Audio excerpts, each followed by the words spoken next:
This CMAC Sports broadcast is brought to you by the following sponsors. Thank you for your support.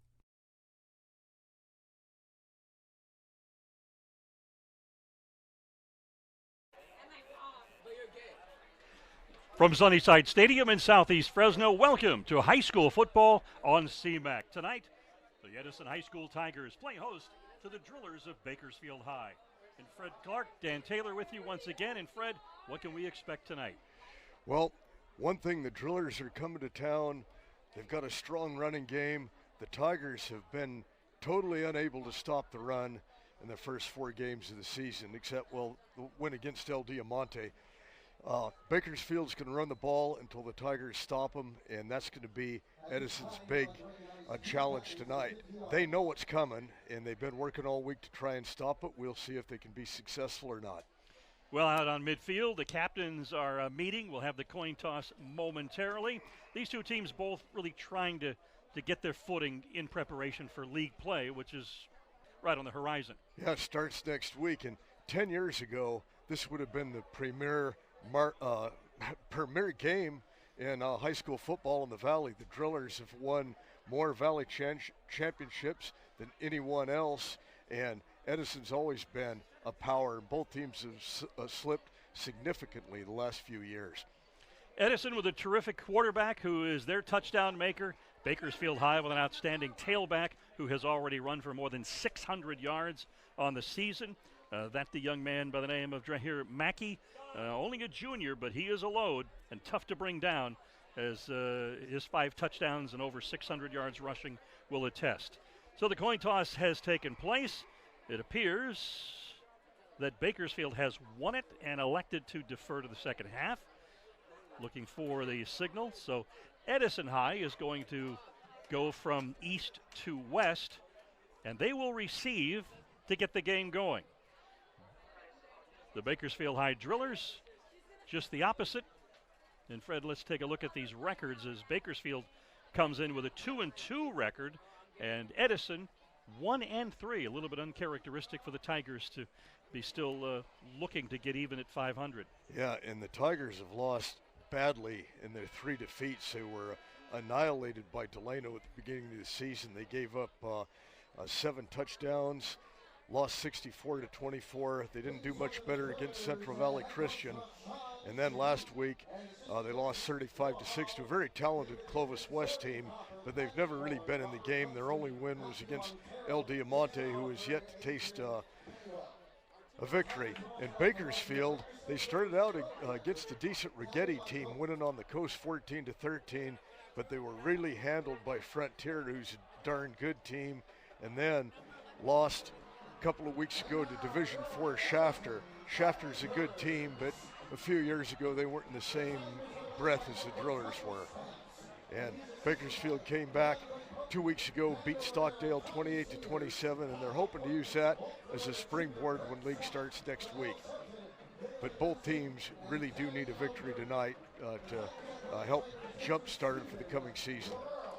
Well, there you see the Drillers coming out to their sideline on the opposite side of the field, and good turnout of fans have made the drive an hour and a half from Bakersfield, and some members of the Bakersfield High Band have come out. And there you hear and see the Edison Tigers. And tonight is a regional night, as was last week when we brought you Sunnyside High and Madera South. So once again, a regional night where all the feeder schools in the Edison High School district have their cheerleading squads and some of the youth football players out here. And the near sideline, the home sideline, it's pretty close to full. And you're going to hear a lot of spirit and enthusiasm coming from the Edison fans throughout the night. And Dan, we have 80 degrees tonight. The flags are barely moving to the west part of the stadium. Beautiful night for football. The stadium turf is in great shape, being artificial, and everything shapes up for a great evening of high school football. I was going to say, you must have brought this weather back home with you from your trip to Colorado. Well, pretty nice back there, but times change quick. Indeed they do. So Jack Hopkins has got the ball on the tee and is ready to kick this one off and begin play tonight from Sunnyside Stadium. Glad you're with us here on CMAC. CMAC is a nonprofit, membership-based community media center dedicated to helping you create the media you want to create. Whether you want to produce a talk show, a podcast, a music video, a documentary, or anything in between, CMAC has the gear and training to make it happen.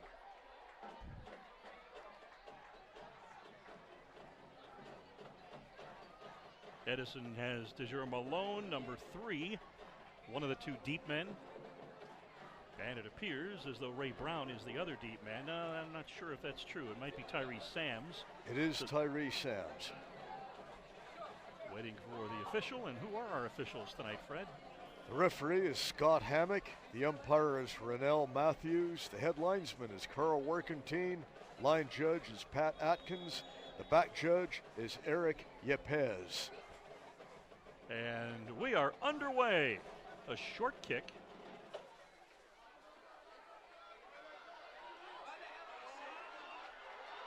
He's got some running room, and he's now knocked out of bounds at the 44-yard line.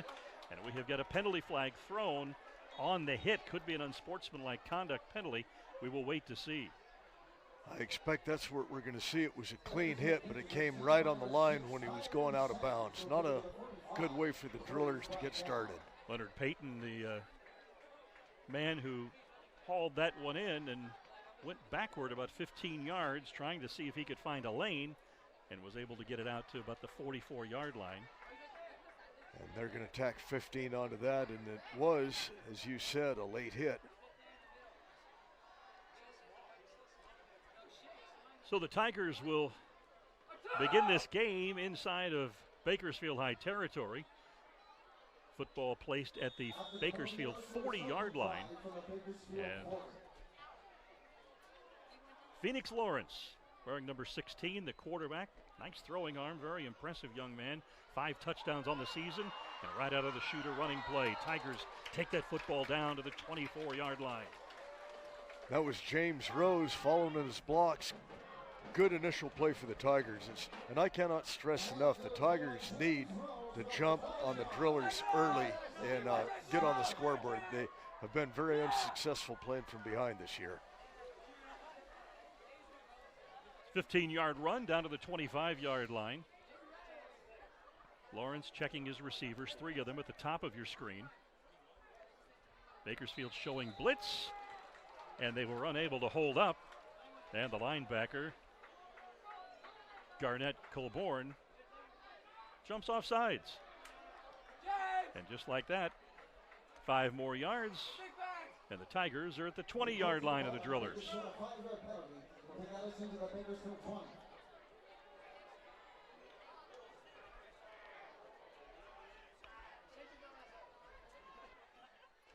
Tigers 3 wide receivers to the quarterback's left. Lawrence looking into the end zone, lofts one into pay dirt, almost hauled down, knocked away by the defender.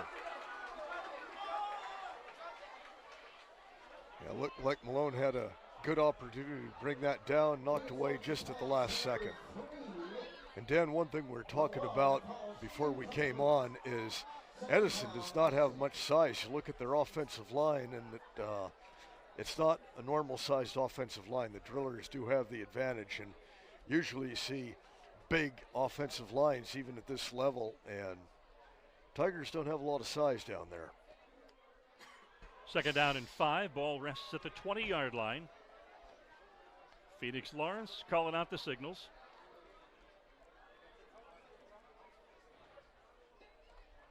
Give goes to the back. And James Rose may have even lost a yard, but another penalty flag comes flying.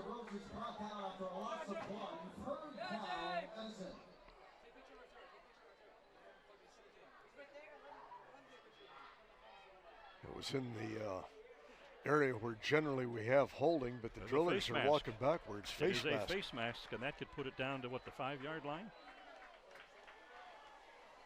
No? Incidental face mask. Incidental face mask.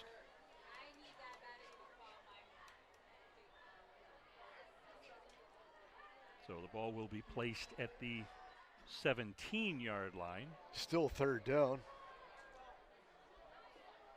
3rd about 2.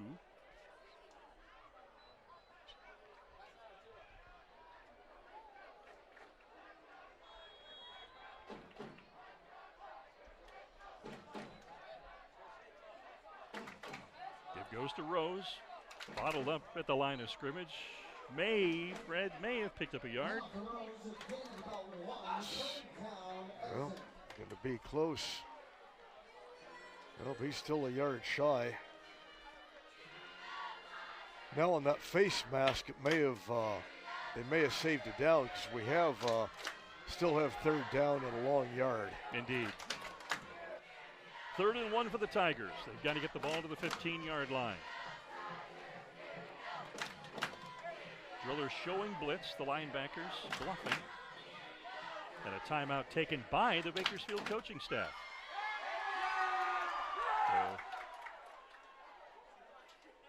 Now the official comes back and says, no, let's get the clock going and let's play some football. So that was a little odd. I haven't seen that in quite a while, if ever. You know, I'd just like to see Lawrence keep the ball a couple of times. He's got some wheels on him besides having a great arm. He's looking to throw the football. Lasers it into the end zone and off the shoulder pad, but we've got a penalty flag flying from the back of the end zone, and that usually means pass interference. And that could be the 4th penalty on this drive.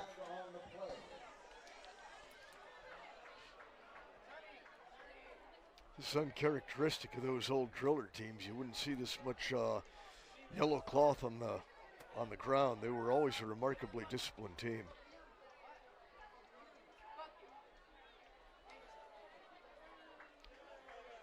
I'd like to see that one again. It looked like a good defensive play. That's what it appeared like, but Simmons got his hand in, but must have had his other hand on the pad. Edison gets a first down out of it. Football at the 10-yard line.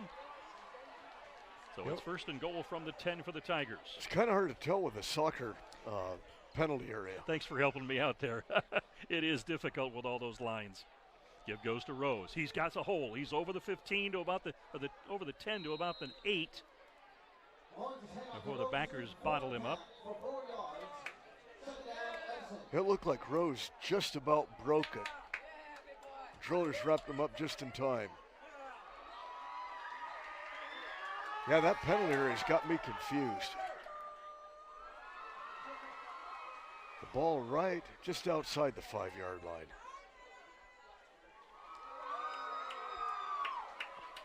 Second down and 6 for the Tigers. Full house backfield now. Will certainly indicate this is going to be kept on the ground, and indeed Rose tries, and he's going to lose maybe 3 yards. Drillers pursued very aggressively. Just overwhelmed the right side of that Tiger line. And it's now 3rd and 10 with the loss of about 4 yards. Now, I was talking about the small Tiger line. Lonnie Brown just came in, and the average weight of the line just went up about 20 pounds. The right tackle, Lonnie Brown. Lawrence, ooh, he got him to jump. That is 5 penalties on this drive. Indeed, offsides.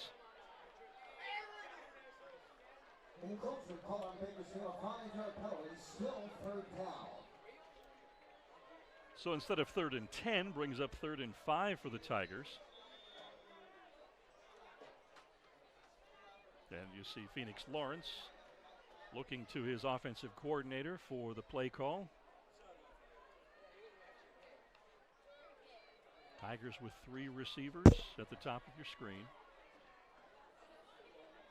Lawrence bobbles it. Rose has got it. He's got running room. Cuts back in the end zone.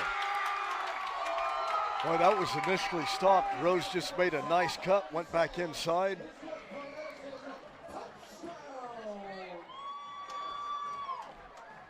Double checking number if that was Rose or Tyrese Sands on that play, or was it Horton? I thought that was Rose. I did too initially. No, I believe indeed it was Tim L. Horton, number 5, who ran that one in. No, that's the guy getting all the congratulations coming off the field is number 6, Tyrese Sands. Okay, and Horton is holding for the kick for Robert Perez.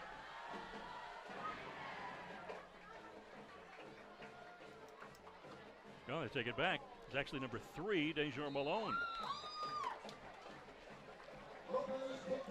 Well, the fact is, the Tigers did score 6. Perez kicked the extra point. The Tigers lead 7-0. That's exactly right.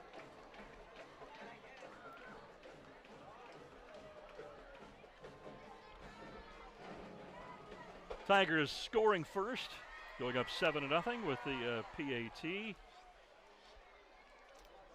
You know, I'm not going to really pile on Gatorade, but I think this Gatorade is weak, and I look at I'm drinking Gatorade Zero, which means zero flavor whatsoever. Oh. That's not going to get me a free case of Gatorade in the mail. I was going to say, lower those expectations. Which weren't too high to begin with. So the Edison Tigers on the board first as they grind it out with the 8 of 5 Bakersfield High penalties. And are able to punch it in from 5 yards out to take a 7-0 lead. And the Bakersfield High Drillers await the kickoff and their first opportunity to go on offense. You know, that was just what Edison needed. Is they took 4 minutes off the clock, had a nice drive that was helped by 5 driller penalties, but that's really what they needed at this stage. Robert Perez booting it all the way to the 10, but as soon as he kicked it, whistles were blowing. Tigers had jumped offside on the kick. Took off a little early. The enthusiasm of a quick early lead. So it's going to get marched back to the Edison 35-yard line, where they will do the kick over again. And the Bakersfield High returners will creep up about 5 yards to the 15-yard line, 16-yard line.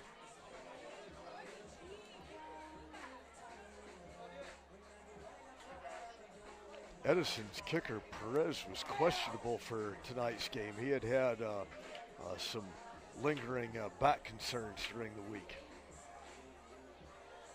Well, we didn't see any issues there as he booted that one to the 10-yard line. Now we'll see how far he can send this one as they do it again after the penalty.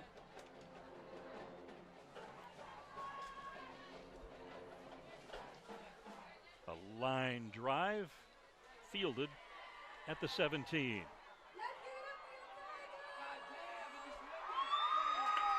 And the Drillers able to bring this football out to the 36-yard line. And we've got some chirpiness going on.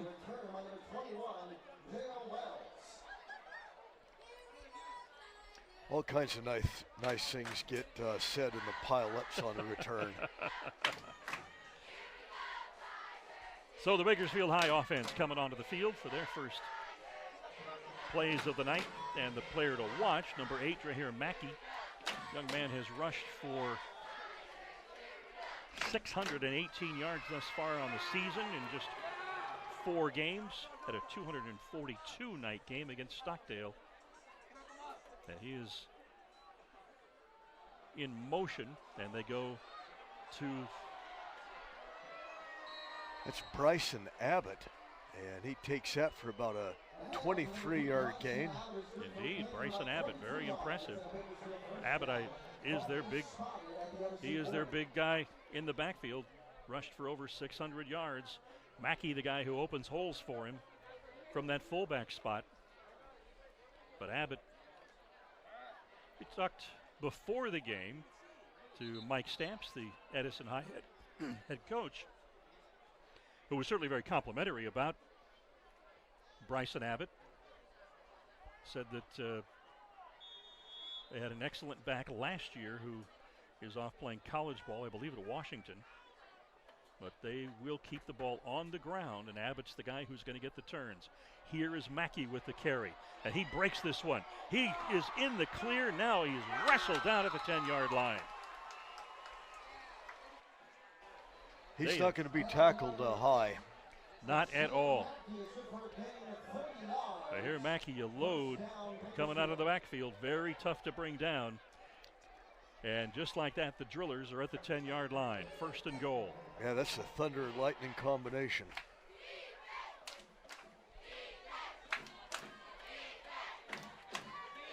Abbott back in the backfield.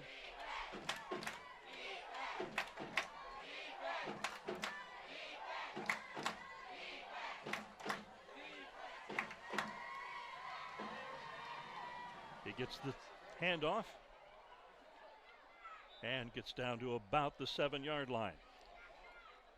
Abbott changes direction about 3 different times on that, just squirting and finding the hole. He is very, very quick, as well as a young man with terrific speed. Only a junior. So defenses are going to have to not only deal with him for another 6 weeks this year, but an entire season next year. Well, this is what should surprise the Tigers not a bit, and they're playing it close. They're putting like 8, 9 men in the box. Here goes Abbott, and he slips on the artificial turf. Down he goes. May have picked up a yard at most, and that's going to bring up 3rd down and about 9.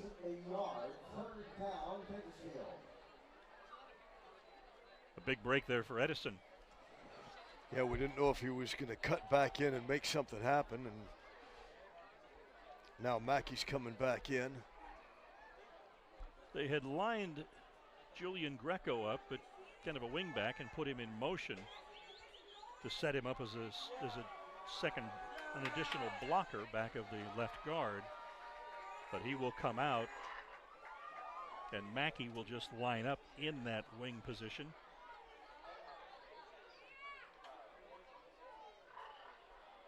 Give goes to Abbott. Spin, still on his feet, down at about the 2-yard line before he's brought down.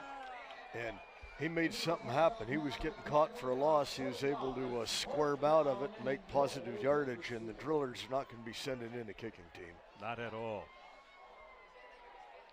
Looking at about 4th and, see where they mark it. Yeah, it looks like they're putting it at, or do we have a penalty? He is positioned as though he's going to march off some yardage there, Fred. Or is he going to place the football where he's standing at about the 1-yard line? Well, the Drillers are walking up, but the official hasn't set the football down on the turf yet, even though the clock is running. Now they put it at the 1.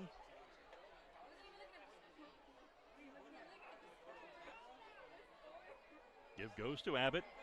He's got an easy lane to run through, and Bakersfield High is on the board with their first score of the night. And totally untouched till he crossed the goal line. So at the 4:18 mark here of the first quarter, Bryson Abbott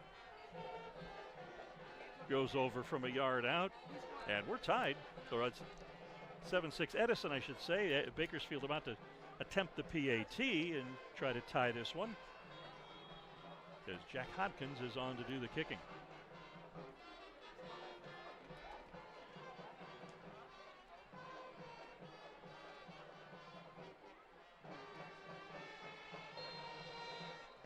Kick is good, and 4:18 left in the first quarter, and we have a tie game.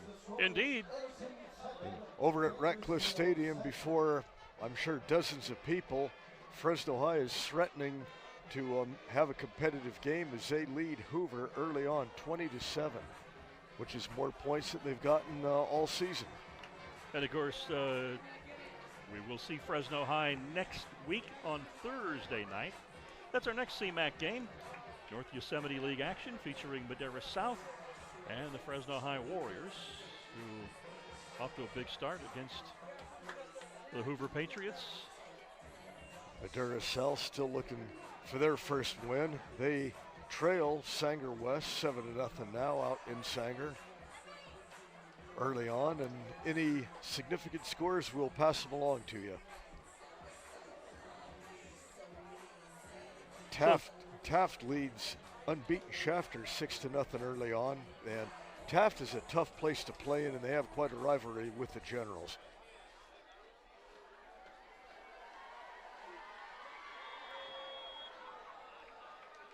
So the Edison Tigers await the kickoff. There's your Malone and Tyree Sams. This is heading toward Malone. Fields it at the 7-yard line, looking for blockers. And all he finds are pursuers who bring him down at the 12. There were 5 white shirts closer than any blocker. He had no chance. So the starting position for Edison not advantageous as the offense comes back out onto the field. 7-7 our score here from Sunnyside Stadium. Glad you're with us here on CMAC for high school football, our second game of the season. And we want to compliment students from Edison High School who are our camera crew and handling some of the responsibilities tonight. And what's interesting is they're from a multimedia program at Edison High School, a relatively new multimedia program. And their teacher is the Tigers head football coach, Mike Stamps. And the quick out gets all the way up to the 28-yard line. This is the first time that we've had anything like that since we've been doing the CMAC games. Usually the coaches are far from removed from this. Coach Stamps was down at the production truck earlier, just kind of checking on things, hoping that everything went well. Letting some of his students know they entered through the wrong gate and did not properly follow their teacher's instructions. Imagine that. And he's not the first nor the last teacher to tell his students that. Quick out, dancing around. Now he's got a lane and some positive yardage. Ray Brown, the receiver, catching the quick out from Phoenix Lawrence. The Tigers have a lot of weapons offensively.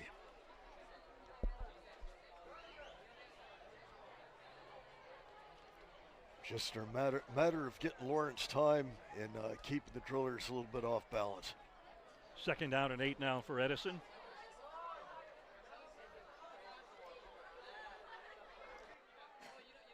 Three receivers to the near side, and Edison not happy with the grouping and the formation down there as that play came to the line of scrimmage, and they decided to call a timeout and talk it over.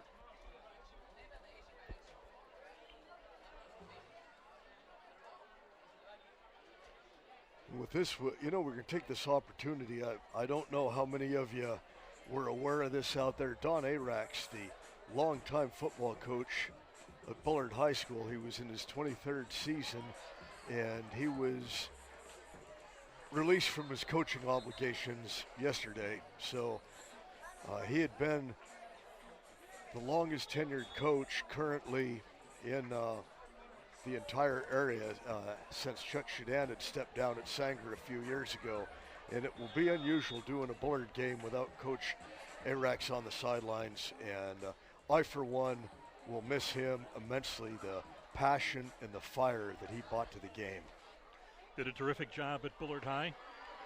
Sorry to see that take place. Very rare to see something like that take place in season. As out of the Wildcat, looked like Malone took the snap. Picked up maybe a yard or two. Phoenix Lawrence going to run back into the game now.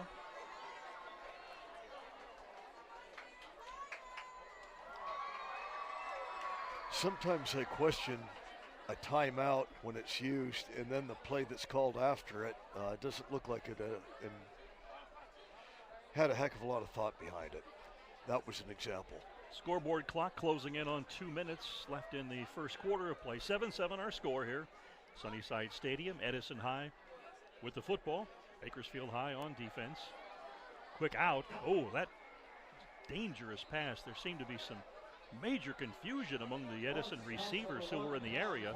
And once again, a penalty flag's on the field. Yeah, it seemed that Bakersfield had that. They knew exactly what was going on. The Tigers didn't. Holding on the Tigers. Indeed, a holding penalty on Edison.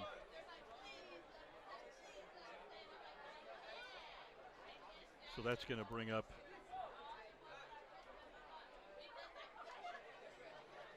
an extremely long yardage situation. Let's decline. Okay, that brings up a 4th down. Indeed. And it doesn't appear the Tigers know that it's 4th down. Very odd to be going for it here.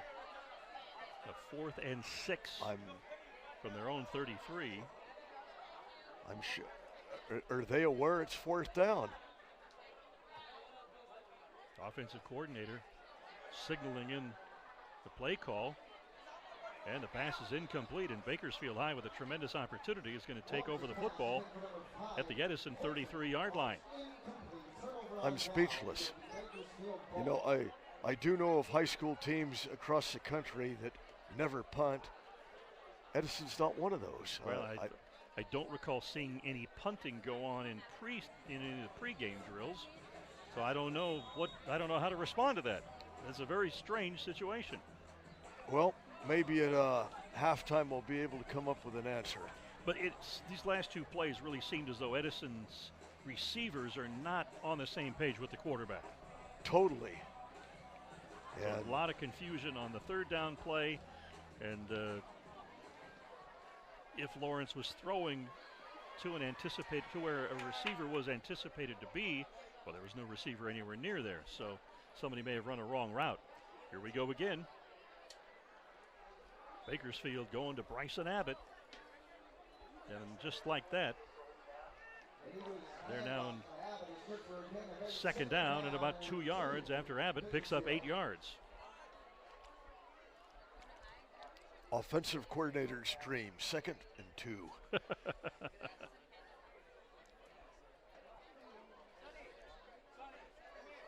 So the Drillers with a great gift getting the football where they did, and just like that, they're down at the 25-yard line. And Abbott trying to go outside, evades one tackle, has the first down.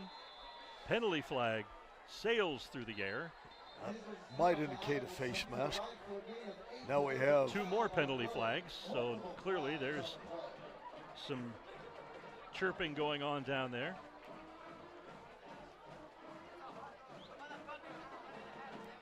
What you got?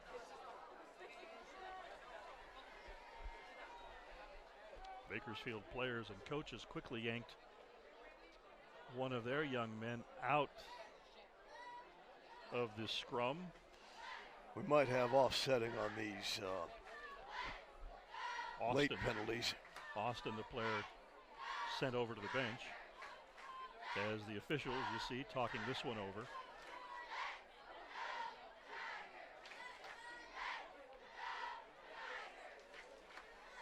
Penalties, the story of this one.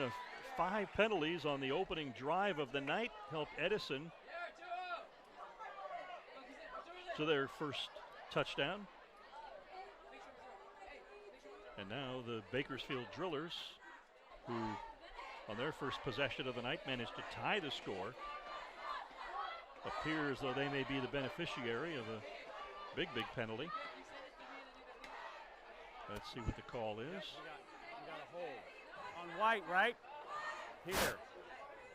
We got have dead ball. One penalty of offsetting penalties, it appears. A couple of penalties against Bakersfield. Here. We got dead ball, unsportsmanlike here. Okay, now we have 2 unsportsmanlike penalties on Edison, 1 on Bakersfield, and holding on Bakersfield. So the holding call is going to be marched off, I would assume.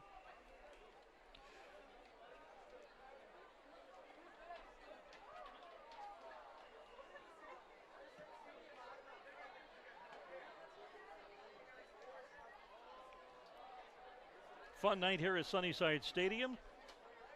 It's region night. Okay, so I guess what the Tigers' 2 penalties overruled.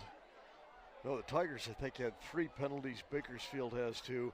Nonetheless, Bakersfield has a first down at the 10-yard line. Give goes to Abbott. Big hole off tackle, and he's down to the 2-yard line. That Abbott's got some acceleration after his second step. He's going at top speed, and he can still cut. Are you prepared to compare him to another Kern County sensation of a few years back by the name of Matthews? A little too early yet. Yeah. Fresno State fans well remember Ryan Matthews, and of course had a terrific NFL career with the Chargers and the Eagles. Yeah, Ryan Matthews, his senior season at West Bakersfield, they even put him at quarterback so the ball would be in his hands more often. Abbott Goes off left tackle and waltzes into the end zone with Bakersfield High's second score of the night. Just 3 ticks of the clock left on the scoreboard in the first quarter as Bakersfield goes ahead on Abbott's 2-yard run. And that was just too easy. I mean, they went right through the Tigers. It was a hot knife through butter. A rarity. Bakersfield High brought their band up tonight. A number of members of the band having made that long drive up from Bakersfield. And yeah, how unusual is that? you don't see visiting teams, even in the city, bring their bands to very many football games. And the extra point attempt, it's good. So Bakersfield on top now by a 14-7 count on the Edison Tigers.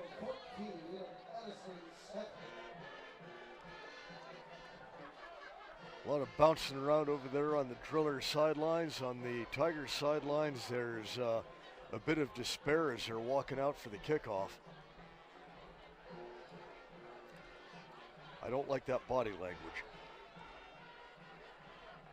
Well, big penalty helping the Drillers on that drive, but what helped them most was the Edison decision to go for it on 4th and long from their own 33-yard line. The pass sailing incomplete, giving Bakersfield tremendous field position at the Edison 33, and they were able to march it on in as the impressive skills of Bryson Abbott produce a second touchdown of the night for the Drillers, who now lead 14-7.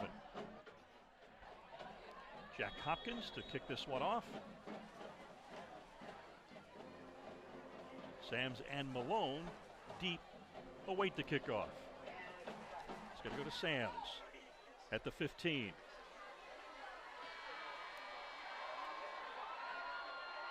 Still on his feet at the 35, and he's out of bounds near the 40-yard line. You know, Sam's made that happen pretty much all by himself. He didn't have any blocking help at all right until the end. So the Tigers will go on offense as we begin the second quarter of play. Dan, you have another one of those Reeds handy? Oh, man. You're going to eat me out of house and home tonight. Yeah, Dan brings these old school Reed's candies. He bought the root beer tonight, and they are good.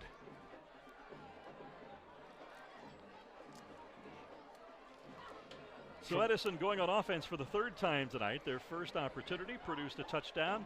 Offense sputtered on their second possession, and they'll see if they can get some things going here. They have attempted to go to the air a little bit more on their second possession, but it just seemed, I could be mistaken, but it just seemed as though quarterback and receivers were not on the same page.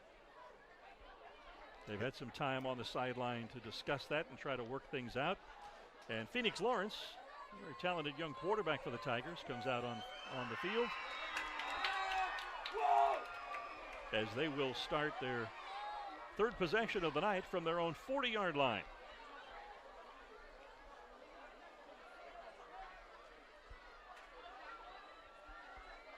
They're going to keep it on the ground and may have picked up half of a yard if there was such a thing. Which there is not, but you know, we'll go for that. And yeah, he managed to fight forward, got about a yard out of that, but it was tough going.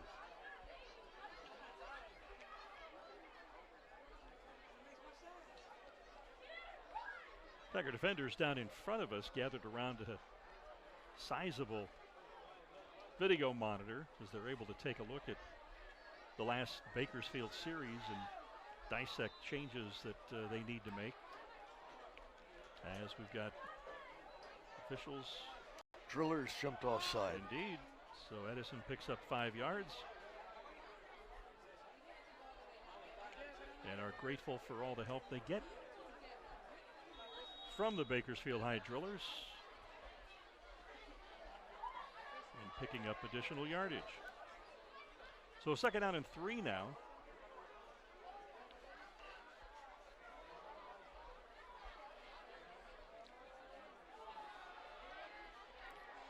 Trying to run it up the middle. Nothing doing. Not sure if he picked up any positive yardage or was just stopped at the line of scrimmage. We'll see where the spot is. Well, he sneezed forward for a little bit, but didn't get much. Little being the key word in that sentence, Fred. So big third down play for the Tigers, 3rd and 4. Ball at the 40, about the 47-yard line. They've got to get it across midfield for the first down.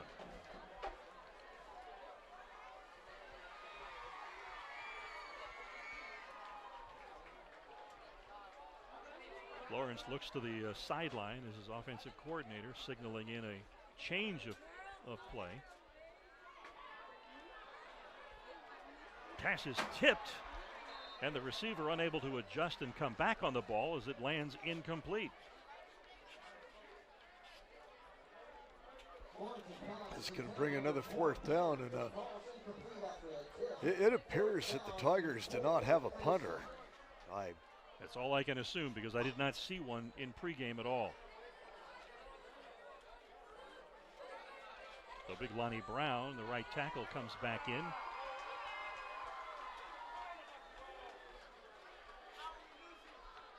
So big 4th and 4 for the Edison Tigers. From their own 47-yard line, they have got to get it across midfield. Lawrence began calling signals, then looks to his offensive coordinator on the bench and gets a new play. Back in motion, Lawrence fires it, 1st down. That was Rashad Perry, who was just camped beyond the sticks. Tigers really needed that 1st down. If they would have given the ball up, it would have been the beginning of a very long night. Very impressive throw by Phoenix Lawrence. And suddenly the enthusiasm heightens on the near sideline as not only Edison High's cheerleaders, but dozens more from the feeder schools in the Edison High District spring into action. 1st and 10 for the Tigers from the Bakersfield 46-yard line. Drillers leading the Tigers 14-7. 2nd quarter from Sunnyside Stadium. Dan Taylor, Fred Clark with you here on CMAC for high school football. And somebody was a little bit too anxious, and out came a penalty flag. Start offense. And the Tigers suddenly are going to have an additional 5 yards to make up in their quest for another 1st down.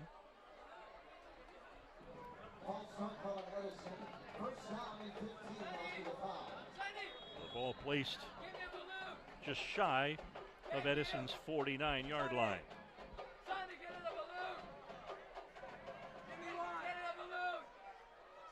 Drillers playing a little bit soft in the secondary, trying to set up a screen, and there were way too many Bakersfield players in the backfield. Down again. That flag went flying through.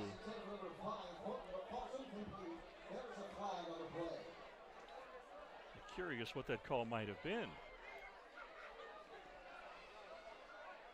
Here. It's against Edison. An eligible receiver downfield. Loss of down. If that was meant to be a screen, the Drillers are the only team the only ones that seem to know it. Once again, Lawrence and his receivers just did not, well, I think the Drillers have had some of these plays pretty well identified, and they've made it very difficult for the Tigers to throw the football. Give going to the back, that's Butler, and Butler is up still on his feet down to about the Bakersfield 39-yard line. So terrific run by Charles Butler Jr. that takes the ball down to within about 3 yards of the 1st down marker.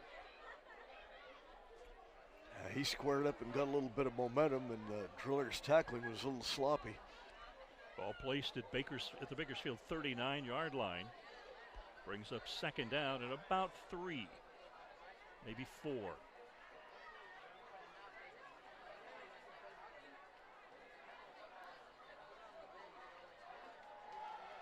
Snap is high, and before Edison can get anything going, Bakersfield is in the backfield, and they snuff that play out immediately. And when you have a snap go wrong like that, we'll see it again. The snap goes wrong, it costs you just that fraction of a second in the timing to bring it down, and the play's completely blown up.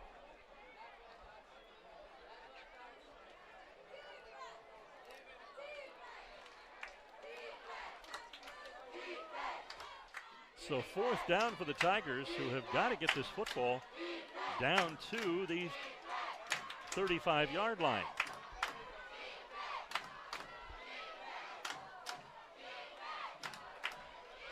And again, they have to pause to get a play.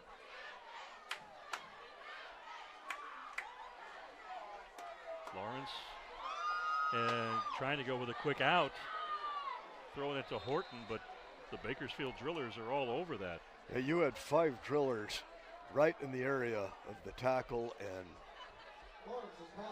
the Tigers just look so out of sync and inept right now.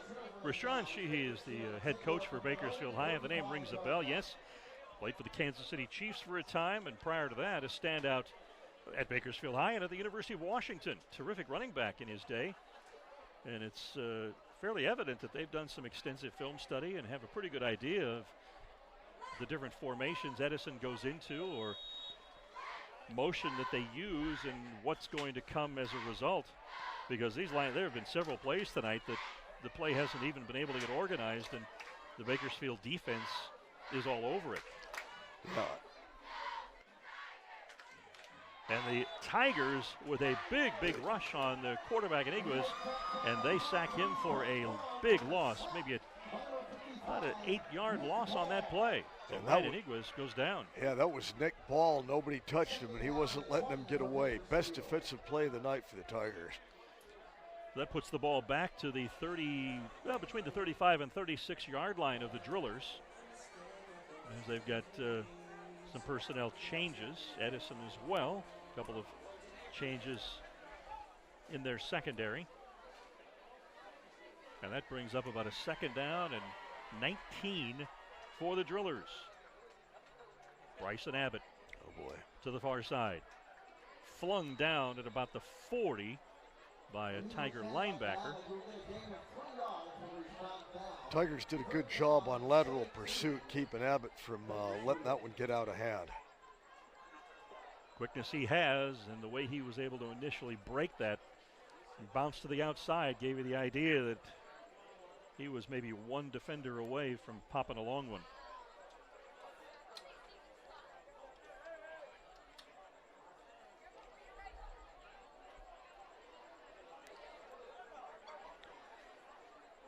Well, Abbott now lines up on the near side as a receiver. Nobody in the backfield. Now Abbott's going to go in motion, and the fake goes to him, and the quick toss for Harvey Rogers III falls incomplete.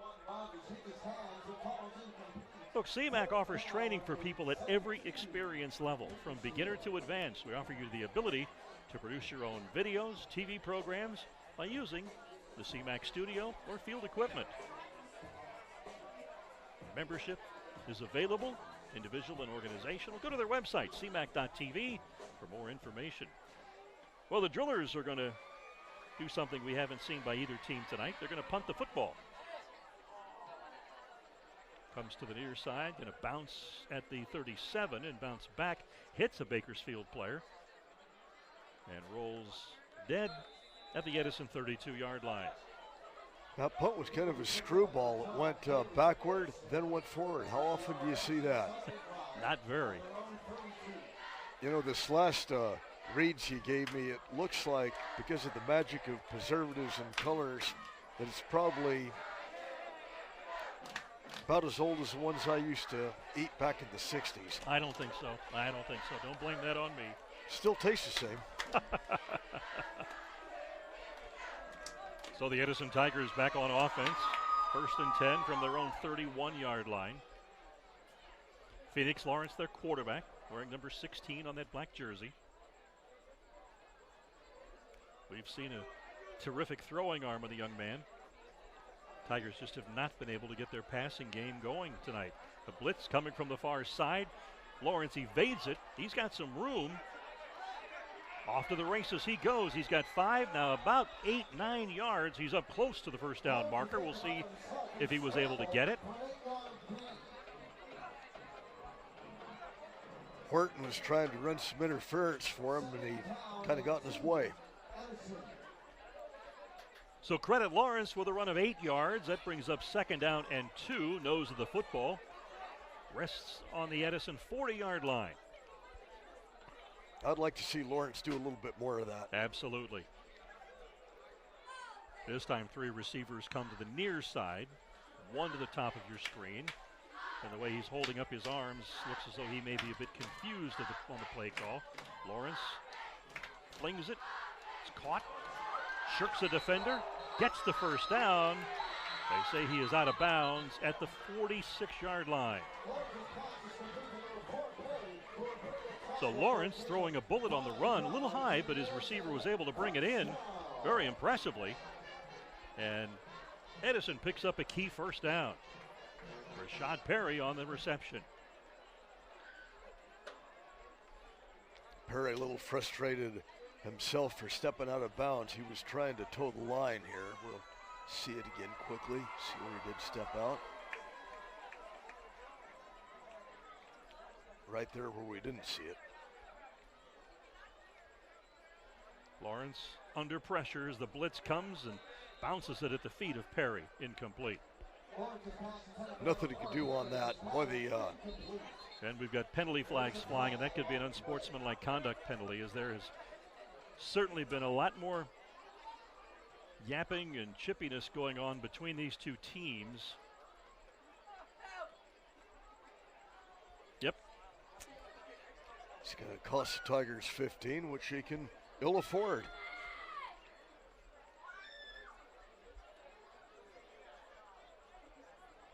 And not only is this taking place, but I think the official's confused. He started to mark it off against Bakersfield, and now he has to reverse direction.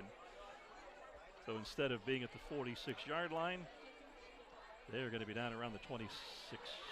Well, he's marching at the 31-yard line. It's going to give us 2nd and 25. But Fred, you've been on those sidelines. Some of what the officials are doing is not just catching it, but they're trying to prevent it. They want to be very harsh on their penalty calls to stop some of what's happening from escalating to another level. More about that after this play. Lawrence. And down he goes for a loss of about 5.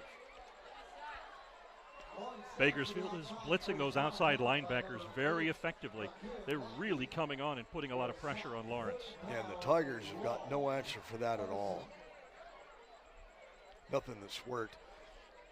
No, as you were saying, the officials before the game, they talk to the coaches, and they throw a lot of flags, but they talk to the young men a lot, because we have a lot of younger officials now that are just a few years out of playing the game, and they really do try to keep things under control and tell some of the young men or tell the coach, hey, may want to take him out for a play or two.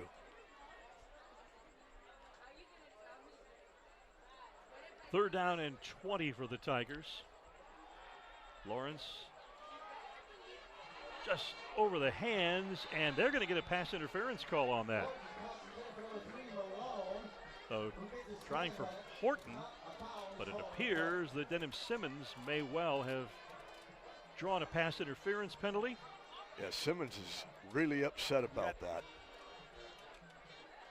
So either he did have hands on the Edison receiver, because you could see he tried to go up for the football and couldn't get much elevation. So you wonder, was it an acting job or was it overzealous defense?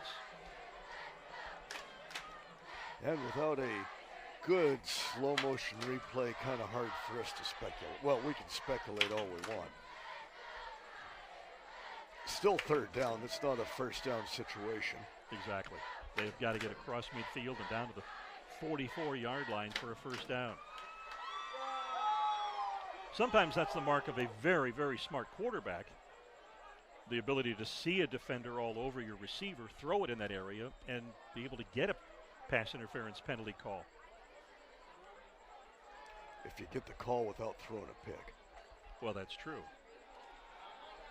Lawrence wants to go to the air. He's got a man. He's got him, and he's got a first down. Terrific grab by Ray Brown.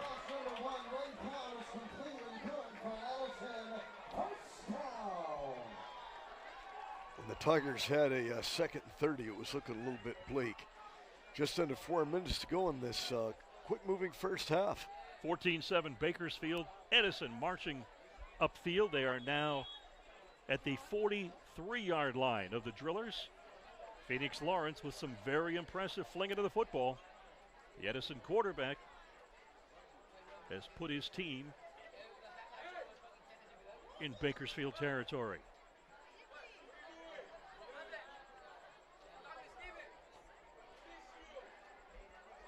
It is a good job of trying to draw the Drillers, but the Drillers know that Edison is always going to pause. Here they come. And make a play change. They're quick out. That is a tough pass to throw, but that kind of a play takes a lot of time to develop, and Bakersfield pursues very, very quickly. Yeah, they have a lot of speed on defense. They're not a real big team either, but they really pursue, and the Tigers are really confused with what's coming. I think Bakersfield on the edges is doing an excellent job trying to keep Lawrence from being able to run the football outside. They've pressured him into trying to make quick throws, and their speed makes that out pass that he likes to throw, and throws very well. A very difficult play for the Tigers to have success with.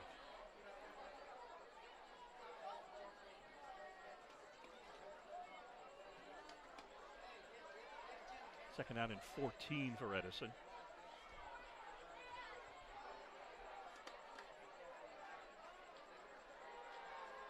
Lawrence flush from the pocket, slips, down he goes. Lost about another 3 yards.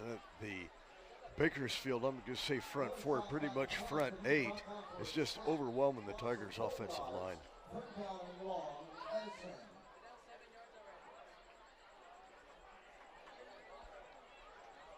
Scoreboard showing 3rd and 18.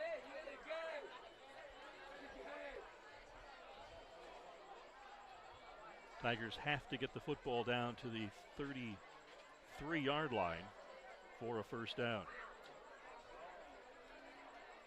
Situation looked bleak a little while ago when they managed to get a long yardage first down. We'll see if they can do it again.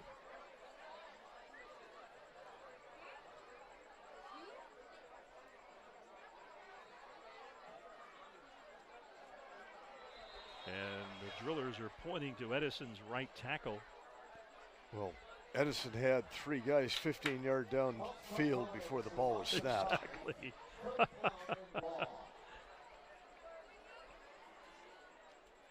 So 3rd and long just became 3rd and longer. But right now, the Tigers are still in the football game, 14-7. They've been outplayed, and if they can go into the locker room down 7, you know, maybe they can make some adjustments and change things around a little bit. But right now they look out of sync. But if they go down 2 touchdowns late in the half like this, they're going to have a real problem. 3rd and 28. Lawrence steps up, flings it out to his back. He's across the 45 down to about the 41-yard line. Clock's at 54 seconds and counting. Edison lineman trying to hurry up. Yeah, Edison doesn't want to use a timeout in case they don't get the first down on this. But the Tigers take a long time to get plays in. Yeah. And then after they get them, they're checking again, but they don't want to take too much time. Or they want to take their time. Clock's at 30 seconds here. 4th and 8. And now they pause to look and check the play call at 24 seconds on the clock. Lawrence looking for a receiver. He's got a man on the far side. and it's incomplete. Ball was overthrown, and Bakersfield will take over. And there was contact. They were both out of bounds. Right. And that worked out the best. Edison needs to play 3 men about 40 yards deep. Just don't give up the touchdown. Clock stops at 15 seconds. And unusual, the Drillers have not used a timeout. The Tigers have only used one.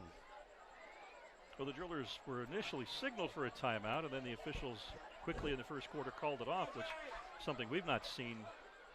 Yeah, they overruled the timeout. Yeah, that's new.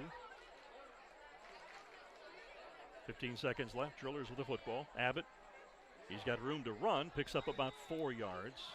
And the clock's at 9, and that'll probably be the last play of the half. Well, the Drillers received the ball in the second half kickoff, and they're looking pretty good right now. Indeed. So after 21 points were scored in the first quarter, we had nothing added to the scoreboard tally in the second. And at the intermission, our score, Bakersfield High 14 on the strength of 2 very impressive touchdowns for Bryson Abbott, their outstanding running back. Edison High scored quickly and then struggled on offense from that point forward. A lot of fun on tap as feeder schools are coming out onto the field for halftime activities here from Sunnyside Stadium. So, Fred, your thoughts on what we've seen thus far in the first half? The Tigers are fortunate only to be down by a touchdown. That initial drive they had to start the game out, they really needed that to get a little bit of confidence, and they had control of possession big time. The Drillers scored 2 times, and Edison moved the ball well. Some penalties helped them out, but they just looked completely, I hate to use the word disengaged, but they looked disengaged to me. It didn't look like they were shooting on all cylinders or even close to it. And defensively, they did keep the Drillers from mounting another drive when they absolutely could not afford to be down 2 scores at the half. Now, if they can go in and make some changes, adjust a little bit, get the Drillers defense a little bit off balance, which they haven't been able to do yet, we could still have maybe a really good game this second half. If the Drillers take it down and score, the second half may be a long one. Well, I think Edison's got to get the passing game in sync. The receivers are clearly out of sync, and I think the play calling has to change. They seem to be calling plays that lend themselves to the defensive strengths of Bakersfield. Oh, yeah. And that has to change in the second half. And the Drillers have them completely off balance. You know, they'll crowd in, put 8 men in the box, stun around a little bit, and the Tigers have not been able to adjust. So the 2 teams headed to the locker room for a break here for a little while, and we'll take a break here in the booth and go back to the studio with a lot more of what's happening at CMAC.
Fresno is building newer, safer bike lanes across the city.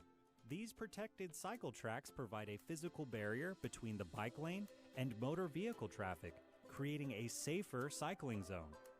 These cycle tracks will instill confidence in riders, yet everyone on the road is still required to obey all traffic laws.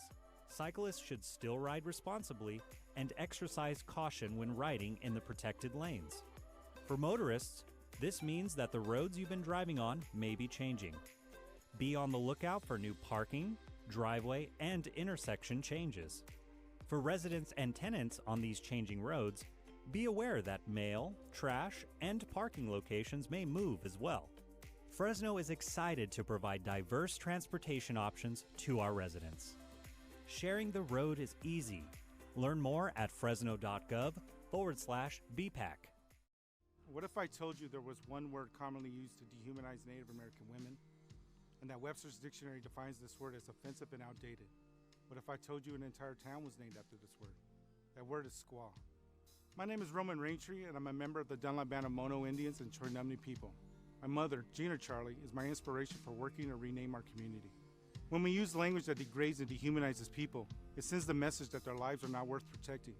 According to the National Congress of American Indian Policy Research Center, nearly half of Native American women report having experienced sexual violence, and over 1/3 will be raped in their lifetimes. In California, cases of missing and murdered indigenous women are among the highest in the nation.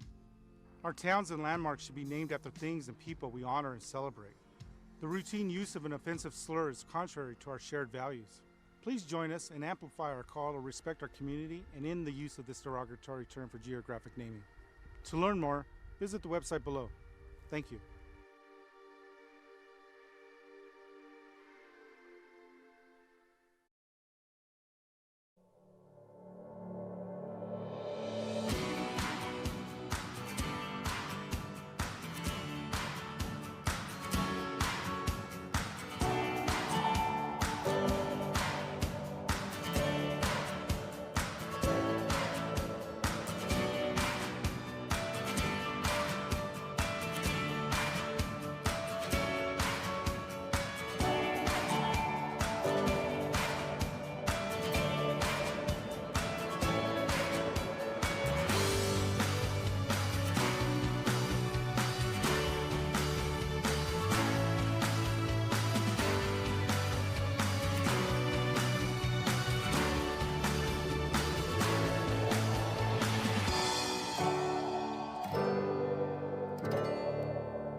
One of the key goals of the project, Clean Shared Mobility Network, is to try and provide benefits to disadvantaged communities. In Fresno, that's Southwest, so that's our project area.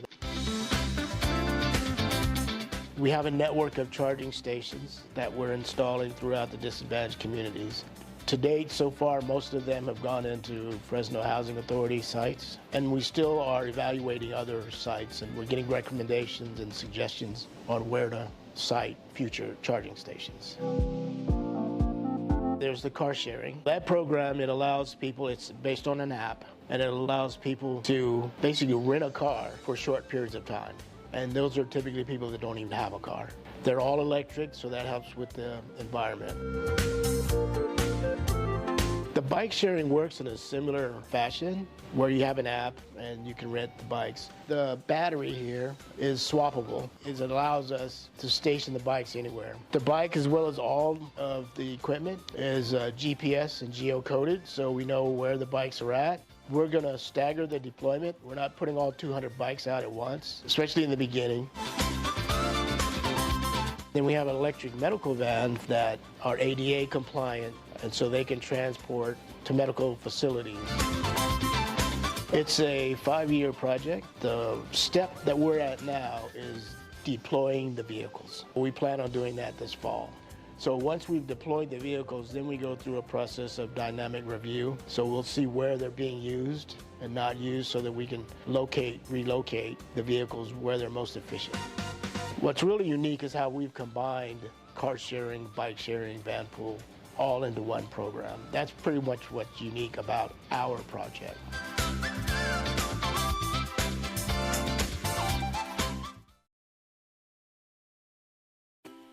Why did the chicken cross the road? I don't know either, but now they can cross in any direction at pedestrian scrambles.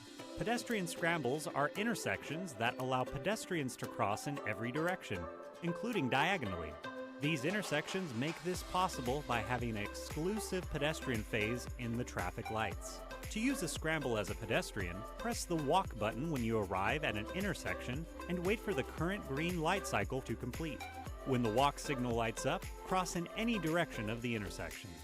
Drivers and cyclists should continue to focus on traffic signals and only proceed when the traffic lights are green. Sharing the road is easy. Learn more at fresno.gov/BPAC. Hey there, I'm Mark Jackson. And I'm BJ Yabisu. And we're from the Pie Shop. No, not that kind of pie. A product incubator. Whether you are a fledgling inventor or an existing company, the Pie Shop can help you incubate your business. Tired of tinkering in your garage on your idea? Make the Pie Shop your shop. We offer mentorship, workshops, events, services, and dedicated and shared office spaces. We have 8,000 square feet of shop space filled with 3D printers and other tools to help you develop your prototype. And our partner, Blue Dolphin Engineering, a company that has 20 years of experience in prototypes and inventions, is right next door. A nonprofit, we're located in downtown Fresno at 1755 Broadway Street at the Peerless Building. The Pie Shop is open during normal business hours. For more information, visit us at thepieshop.org. Or give us a call at 559-481-5004. What I love about CMAC is that they provide me with the knowledge, the equipment, the space to express myself, to amplify my voice, to share my story. My story. My story. Go to cmac.tv/mystory to learn more.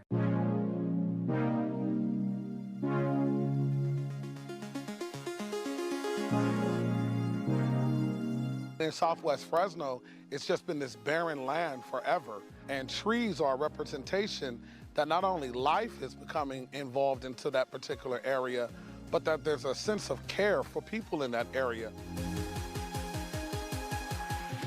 Now, the object itself may be small as a tree or as a small seed, but the symbolism of what it is, it's huge, because if you water that seed and if you water that tree, it grows into something that's huge. All total, this project planted over 405 trees in Southwest Fresno.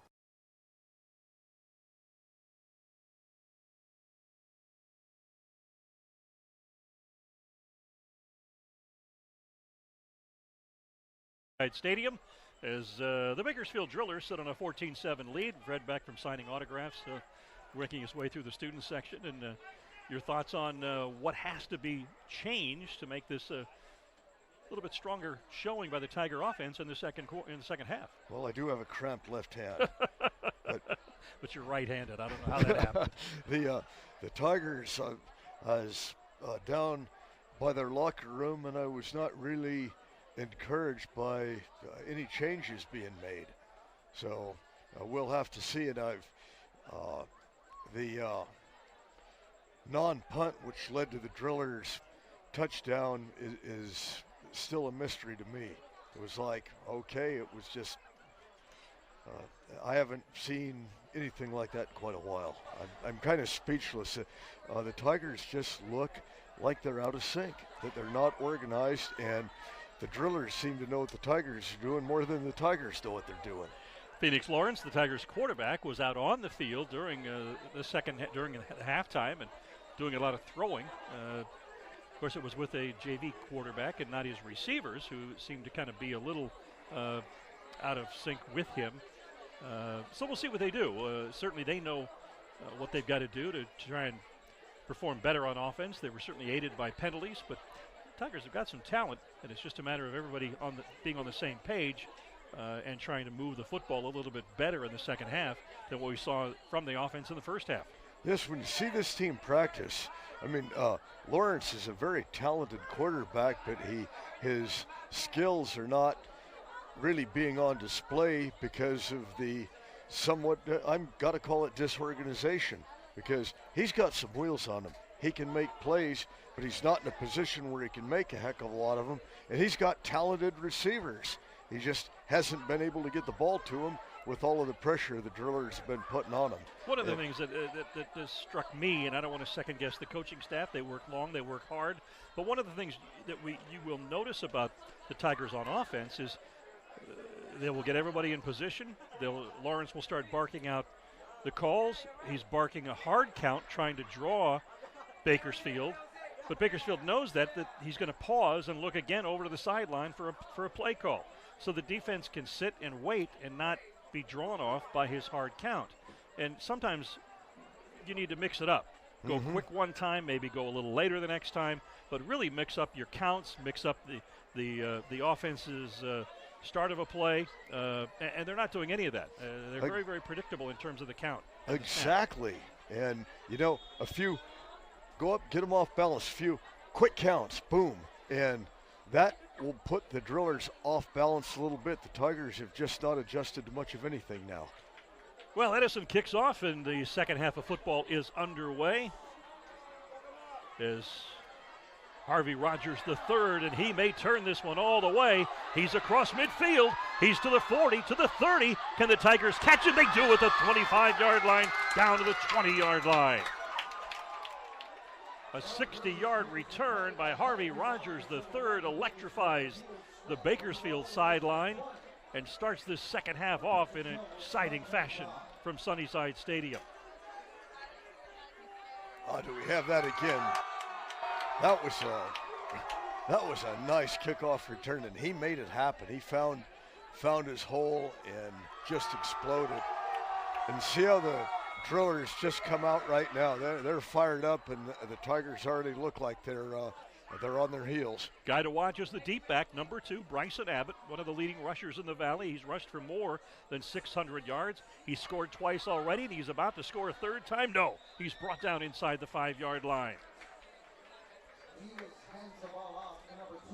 Even though that was a run call, Isaiah Richard, the wide receiver to the near side, was frantically waving his arms trying to get the attention of his quarterback, Ryan Iniguas, because Edison forgot to send the defender out to cover the receiver. Wide open, nobody within 15 yards of him. Exactly. You know, the block that really sprang that is... and we've got a hold that's bringing it all back. Boy, that was a delayed action call, wasn't it? Mackey made a good block there that Abbott was able to just fly through. You usually get a hold on a pass play and not on a run play, but that has happened, and now the ball is brought all the way back to the Edison 28-yard line, and that'll bring up first down again, and 18.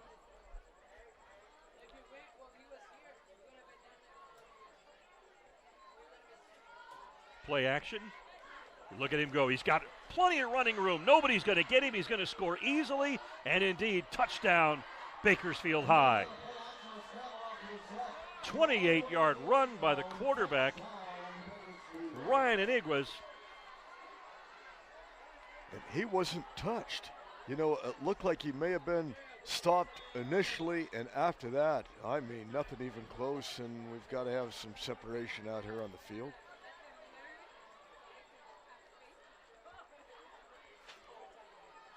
Jack Hopkins out on the field to attempt the point after, as Bakersfield very quickly to start the second half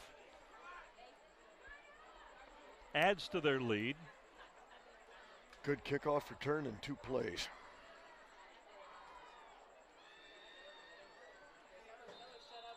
That Hopkins kick is good, and the Bakersfield lead is now 21-7. 36 seconds into the half. What we were talking about right at halftime that Edison could not afford to have happened. So the Tigers, burned by the big play, now down by 2 touchdowns. 11:24 on the clock here in the third quarter from Sunnyside Stadium. Final non-conference game of the season for both of these 2 schools. Good turnout for Bakersfield across the way, when you consider that those fans all made a drive of an hour and a half or more to be here in Fresno for tonight's game.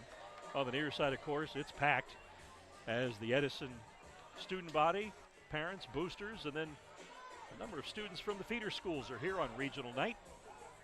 Yeah, they have the sideline that we're at now. We have a good crowd over here. There's people that are just waiting to explode.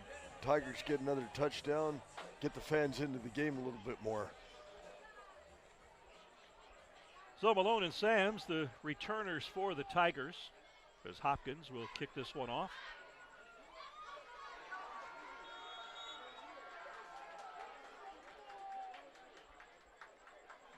And it's a somewhat short kick, fielded at the 28-yard line and brought all the way out to the 38-yard line.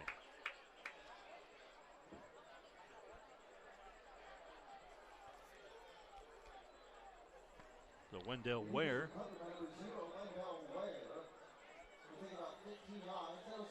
brings that one out to the 38-yard line of the Tigers, where their quarterback Phoenix Lawrence will jump into the huddle with the play call and bring the team up to the line of scrimmage.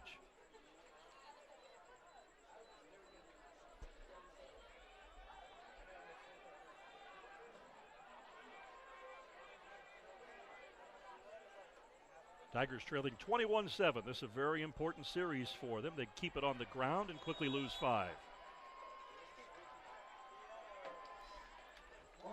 Yeah, the Tiger offensive line, they're not getting any push whatsoever going forward, and the drillers are just coming on like a tidal wave on them. Tyree Sams with the carry, and they will generously say that the loss was only 2.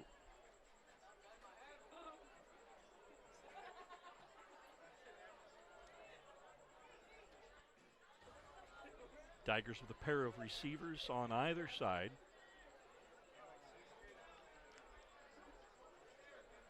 Bakersfield playing very soft in the secondary. You would think some very quick passes. And once again, they pause to get and illegal procedure on the Tigers, and they lose another 5 yards.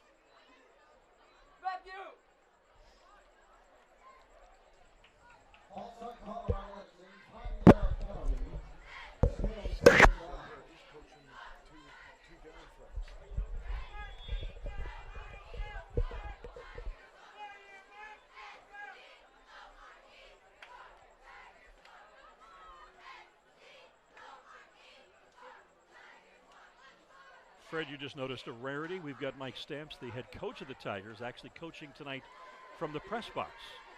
Something you don't see too often. Lawrence goes to the air. He hits his man at the 50. Terrific gain for the Tigers and a laser of a pass. That was Ray Brown bringing it in. And, well, we've got a penalty back here, roughing the passer, so we'll tack 15 on. Yeah, it's going to probably put it down to the 35-yard line of the Drillers, but exactly the kind of play that has been there for the Tigers, and they take advantage and showcase the excellent throwing arm of Phoenix Lawrence, their quarterback. And Lawrence, he can throw it on a laser, and he can unload it. He's quite a talented player. We just haven't been able to see him show off his stuff.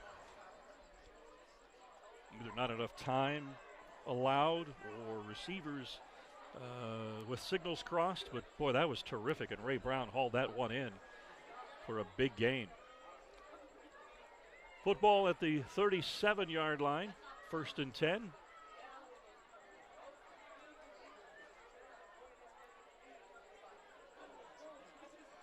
Lawrence has got some time, goes to the air, hits his man Brown once again down to the 21-yard line. And Lawrence had the time. He had the time to set up, catch his man. If that offensive line can hold their men out, just give them a little bit of time. Which he did not have at all in the first half. So Not he at has all. come right out very impressively throwing the football. Well, you had mentioned coaches in the press box. Years ago, College of Sequoias had a guy, Bill Betancourt, that coached from the press box. He's the only one I've seen it, unless the coaches had Lemoore High, and shame on me for not remembering his name. He was the head coach there for many, many years. Retired, came out of retirement at some point in the early 80s, maybe late 70s, and he coached from the roof of the press box. Huh. Very successful coach down there, and I apologize for being unable to pull up his name right away. But, yeah, he would coach from the roof of the press box. Lawrence has his man in the far corner of the end zone. Hauled in. What's the signal? Touchdown. That's Rashad Perry bringing that down.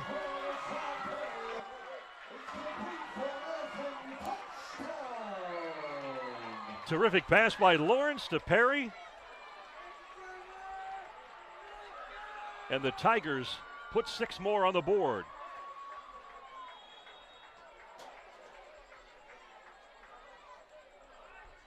Most of the band's down at the snack bar, so we're not going to hear any fight song in the background.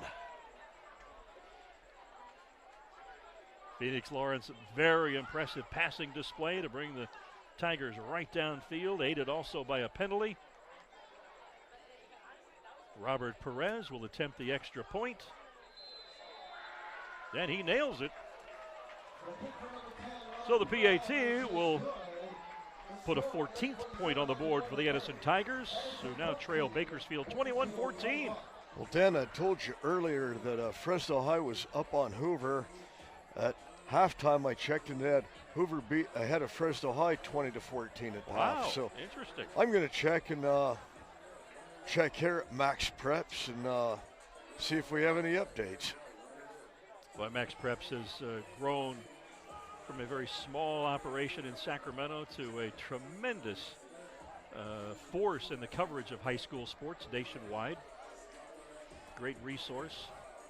Occasionally, they do get a few wrong. I had a couple of games. One of them was 200-0 a couple of weeks ago. And some of the other scores, they will have things transposed. And I look at a few college games on the schedule tomorrow and wonder if we might have a score like that, USC, Arizona State being one of them. Yeah, that I don't think Heisman's record is in any jeopardy, but they could put 100 points on them. So the Tigers with a terrific score to make it 21-14. The nice fade in the far corner of the end zone as Phoenix Lawrence and his talented right arm march the Tigers right up the field for their second score of the night. Well, now I have in the fourth quarter, I have Hoover beating Fresno High 34-14. That Fresno High is pretty much cementing my reputation as being the worst one in the area. Terrible. Tough year for the Warriors. Hoover shouldn't be beating anybody by 20 points. Fielded back at the 11-yard line by Rogers. And away he goes down the far sideline. Will he be caught? Pushed out of bounds at about the 18-yard line. Wow, his second consecutive long kick return. Yeah, this is, it would appear that the Tigers' next kickoff, if they actually have one, they probably ought to put it on the ground and maybe work on a squib away from Rogers. Good idea from a former special teams coach. I would have put that one in play after the first one. So the ball spotted at the Edison 17-yard line in the explosive offense of Bakersfield High. Given a very short field. And Bryson Abbott, the lone back in that Driller backfield. He has already scored a couple of times tonight. He takes the handoff, and he is brought down almost immediately. May have gained a yard or two. They're going to say 3. Every time he touches the ball, we're expecting him to get 7-10 yards or even break one. He is very quick. Has excellent speed out of the backfield.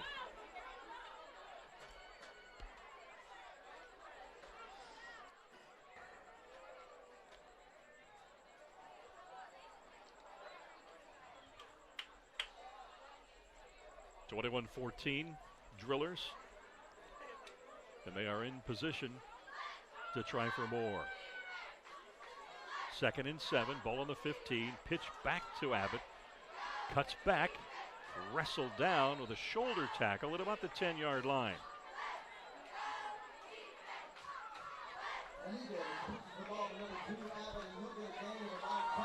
And I'm always bemused by defenders trying to bring a speedy back down with a shoulder tackle. It's the legs that are propelling him. And if you stop the legs from moving, you bring him down. What a concept that is. I know. And if I can come up with it, it's pretty easy. Yeah.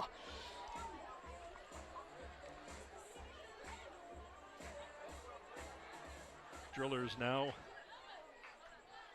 They put Richard wide at the top of your screen. Tigers managed to get somebody out there. Abbott stopped at the line of scrimmage by that Tiger front. A little bit of activity going on there. There's going to be, I think if the Tigers would have stepped back, it would have been all on Abbott. Now it's going to be offsetting. Multiple penalty flags flying. Tigers have got to learn and to yet step back. A third goes flying. Abbott was slammed to the ground, as you'll see here, and he was not happy about it. Whistle had blown, and he was slammed down, and then as you see a Tiger player on top of him shoving him away, not something the officials have much tolerance for.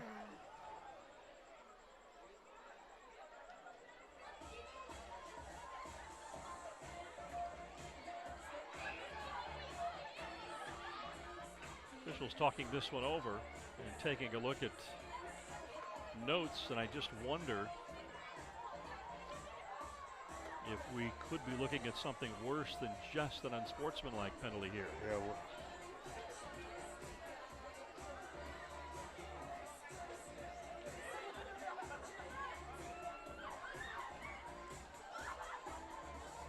Dead ball, unsportsmanlike on the defense, 56.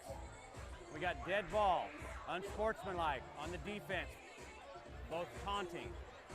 We got dead ball, unsportsmanlike, number 12, defense. 3 unsportsmanlike conduct penalties on Edison, and we have an ejection.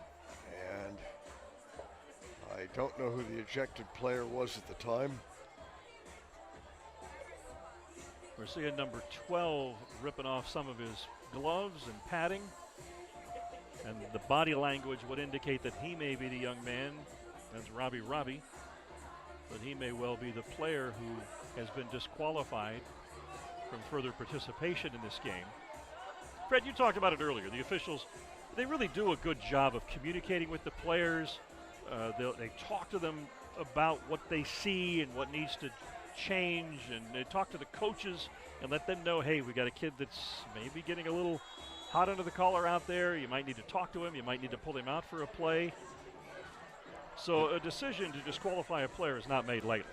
No, they just don't usually toss somebody out for, one little thing. The officials are being real tolerant and, as you said, be proactive. And I applaud that, because, in the heat of battle down there, things happen. Yeah, you get hot, you get heated, you say things, and somebody else talks about your grandmother, and, it's go time, and it's very difficult for the officials to diffuse this, but they do a really good job trying to keep things under control early.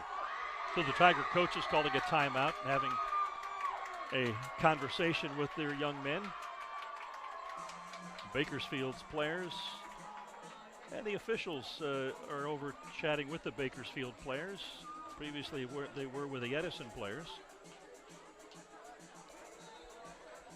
And we hear the whistle coming from a referee at about the 12-yard line, which indicates he wants 22 players back out on the line and ready to go.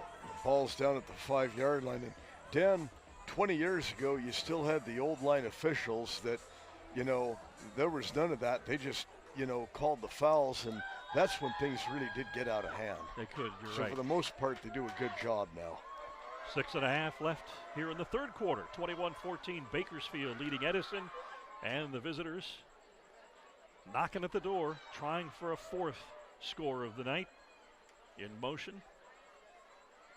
Pitch going to Abbott. He's got room, and he dances into the end zone relatively untouched. And the Drillers score once more. And we've got a penalty flag back in the end zone. Are we looking at yet another unsportsmanlike conduct penalty? An injured Bakersfield player down at the 15-yard line being attended to by initially the Edison staff, and Bakersfield staff now hustling out from their bench.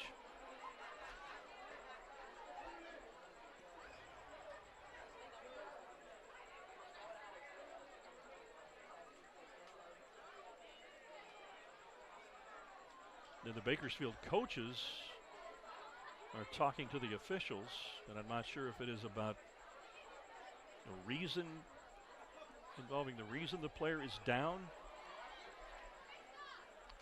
Did we have a replay on that we could maybe pick up?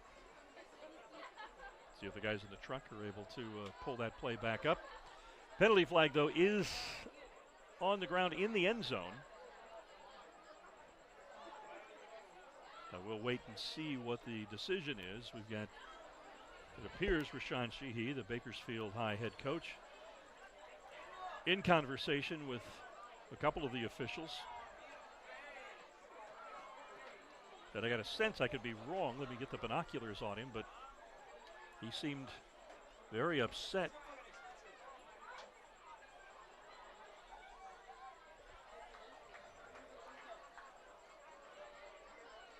Okay, the official about to make his call.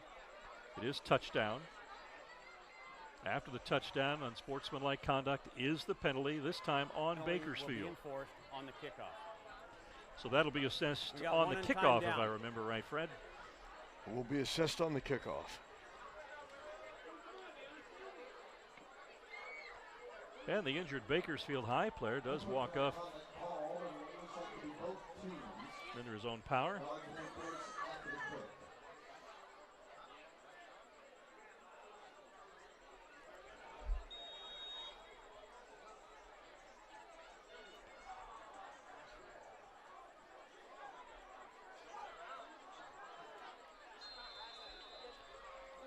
So we have had a very dynamic third quarter. Bakersfield with their second score of the quarter on the run by Abbott, the PAT. Makes our score 28-14 in favor of the Drillers. And both Driller touchdowns this half have come on 20-yard drives, and those kickoff returns have put them in a great field position. Now the Tigers are not out of the game. Being down 2 touchdowns, they still have an opportunity, but as we talked about in the first half, you know that their body language just is not good after a touchdown. And this is where we need a head coach down on the field. So down on the field, the officials are marching that penalty off, the unsportsmanlike conduct penalty that occurred at the end of the touchdown run. So the Drillers will kick off from their own 25-yard line, which would indicate that Edison may come out of this with some pretty good field position to start this possession. Well, we've got a couple of speedsters in the backfield. We'll see what happens. 6:25 to play here in the third quarter. 28-14, Bakersfield High leading. It is a short kick, fielded at the 41. Lateral. Able to get it to about the 46-yard line. Still a little bit chippy down there at the end of each play. Indeed it is.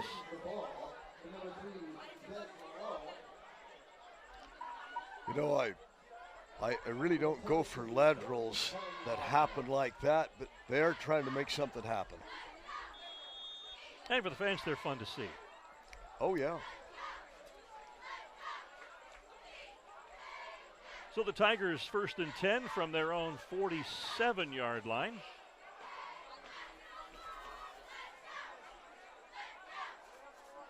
Phoenix Lawrence, the quarterback, running with the football. And he's picking up some big yardage. He's got a first down and then some, being dragged down, and he loses the football. Did Bakersfield come up with it? Driller players are signaling that it's theirs, but we don't see a signal from the man that really counts, and that's the official. Nope, I guess he was rolled down or the ball was out of bounds. Tigers retain possession. So Phoenix Lawrence with the keeper gets down to about the 35-yard line. Okay, we'll see this again. Yes, indeed, he was down. Yeah, the knee was down. The ball was knocked from behind, but his knee was down. So the Lawrence run takes it down to the Bakersfield 36-yard line. 1st and 10 for the Tigers.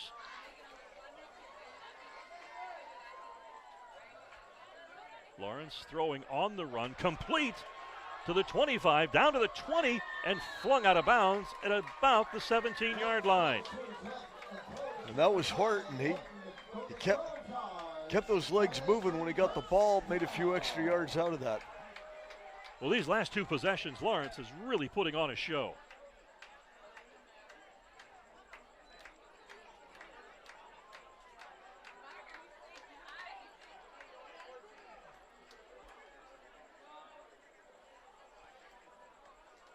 Tiger football now at the Bakersfield 16. 1st and 10. In motion is Butler. Lawrence throwing toward the goal line. He's got his receiver. Touchdown. He's got a touchdown. That was Rashad Perry again.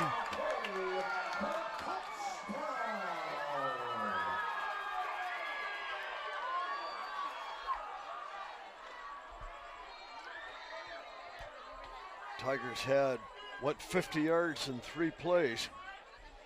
That fast-moving first half has changed around a little bit this second half. They're getting the snap off quickly. They're getting the play going quickly. And Lawrence has just been pinpoint accurate with his passes here in the second half. Yeah, and on the move. And it's not easy to do. No. Perez trying the extra point. It is good. So with 5:21 to play here in the third quarter, Edison trying to hang with Bakersfield. It's 28-21 Drillers over the Tigers. The Tigers are still showing some toughness, and I was really questioning that a little while ago. And now if they can hold the Drillers, get the ball back, they're getting a little bit more oomph on the sidelines now. Well, this passing game has been extremely impressive. And down in front of us on the Edison bench, the offensive coordinator is sitting with Phoenix Lawrence, and they've got a giant screen down there in which they're able to dial up video, which they have just done of that last possession. So they're able to have Lawrence take a look at the video of the just completed series of plays that led to that touchdown. Well, Kyle Thornton, the offensive coordinator for the Tigers, he does have a good relationship with Lawrence there at the practices. I've seen him work on a few packages and a few different things, and it wouldn't surprise me to see, maybe an option player or two, because I know they've worked on that, but they haven't really put it into practice. And when you have that type of speed and talent, you want to incorporate some of that in, stretch that defense out a little bit.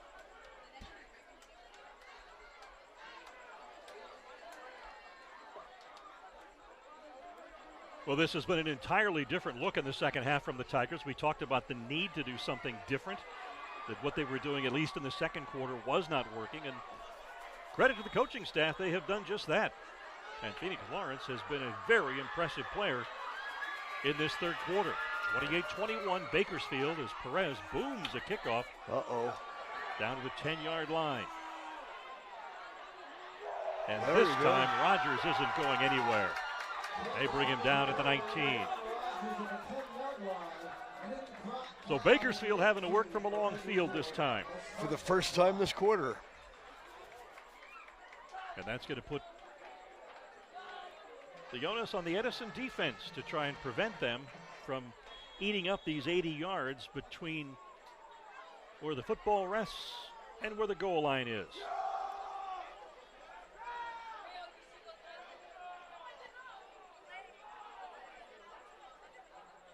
We haven't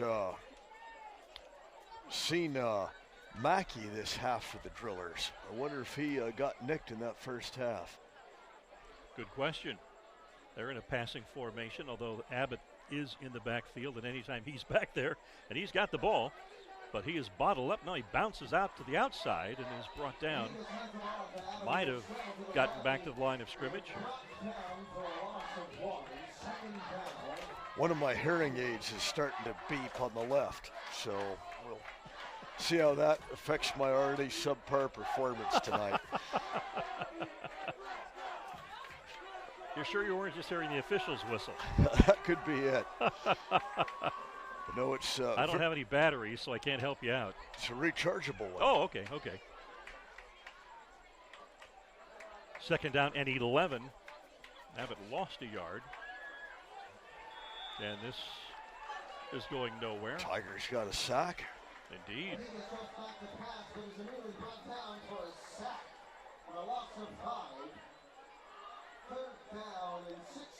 That's not going to make it 3rd and 16. So the Edison defense really rising to the occasion here. Big play here if the Tigers can stop it, get the ball back. Indeed.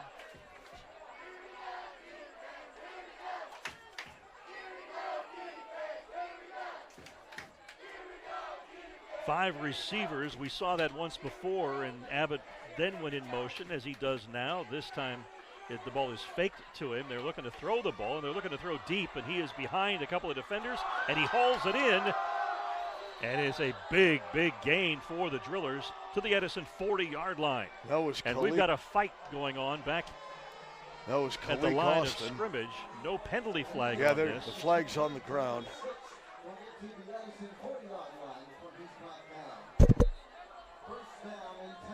Unsportsmanlike conduct, and it is against Bakersfield. So it's coming back. All coming back, okay. Unsportsmanlike conduct, the penalty against Bakersfield High. Erase the long gainer from the stats. Now we were watching the receiver. Maybe Evans' helmet was ripped off of him back here because he came out without his helmet. And it appears it's being marched off after the play. Yeah, it's still going to be a first down. It'll still be a first down, but instead of being at the Edison 40, that'll bring it back to the Bakersfield High 45. And they've got a problem with the clock. It has continued to run through all of this. Yeah, finally got it stopped. So the penalty marched off. Ball set at the Bakersfield High 45-yard line. Yeah, all the activity appears happened after the play was done. We had a terrific demonstration at halftime from the Edison High School girls rugby team. And boy, there was some great speed and quickness, and we saw a little bit of a rugby scrum back there in the backfield as one of the Edison defenders had his helmet ripped off. Yeah, that rugby is a tough game. It is. Your daughter played it, didn't she? Yeah, she played up at Berkeley and then played on some club teams before Wisdom overtook her.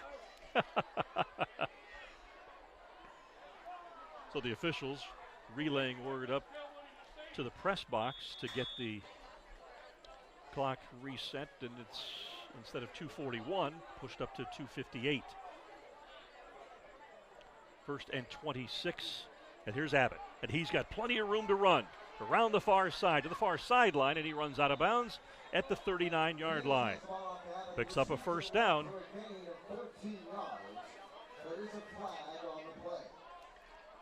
Penalty flag. Let's see the call. Holding Bakersfield. It's coming back. Sanger West has taken a 22-7 lead over Madera South in the third quarter. We will see Madera South next Thursday night here on CMAC when they meet Fresno High. Fresno High is losing to Hoover 34-14 in the fourth quarter. And on my scoreboard, I have no score for Edison and Bakersfield.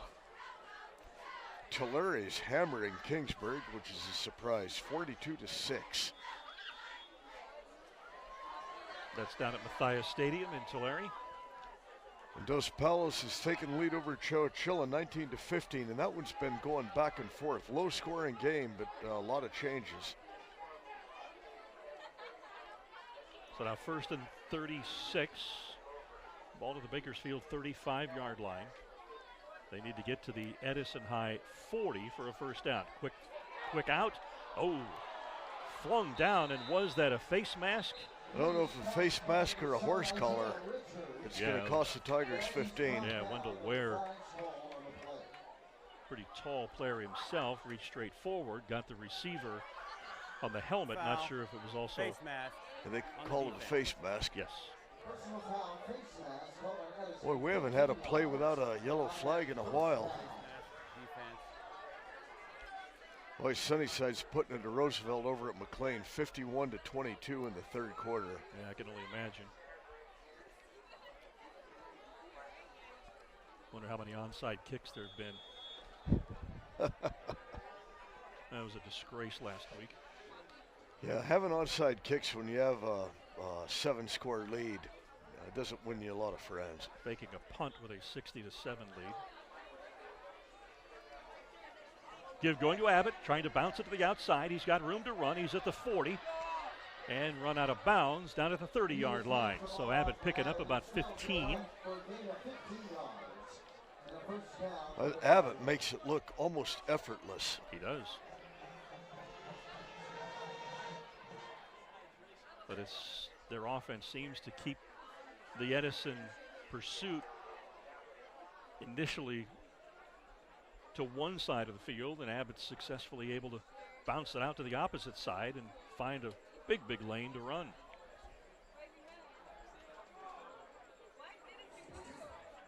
First and 10, ball now at the Edison 30-yard line. Bakersfield leading by a touchdown, wanting to add to that. Here goes Abbott again, looking for a lane, finds about 5 yards, and down he goes. Well, you saw after the Drillers broke that huddle, man, they just fired to the line of scrimmage. They're running downhill now and feeling it. A minute 34 left here in the third quarter. Different looking Tiger team here in the second half.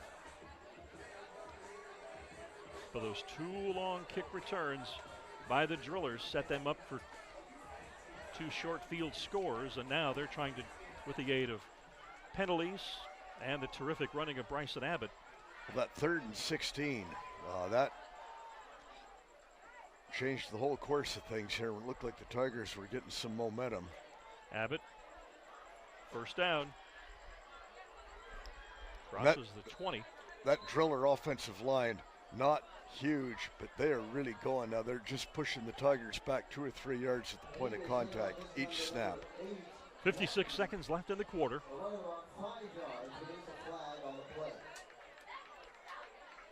Another flag on the play. Holding on the Drillers.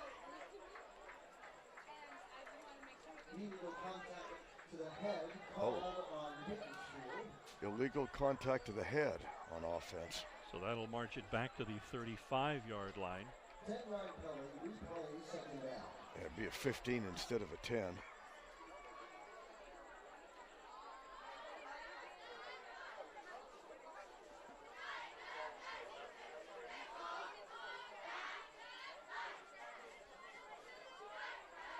Less than a minute to play here in the third quarter from Sunnyside Stadium. Glad you've joined us here on CMAC. Lots of places to enjoy high school football on CMAC, on Xfinity Channel 94, ATT Uverse Channel 99, CMAC.tv, and also on YouTube, on CMAC's YouTube channel. Airs it out, and the ball falls short of the receiver. Incomplete. If you would have had a little bit more air underneath that, that could have been some PI. No question. Brings up 3rd and 15. And given what we have seen throughout the night, Fred, 3rd down play, regardless of the distance they need to cover, it's going to be Bryson Abbott getting the call.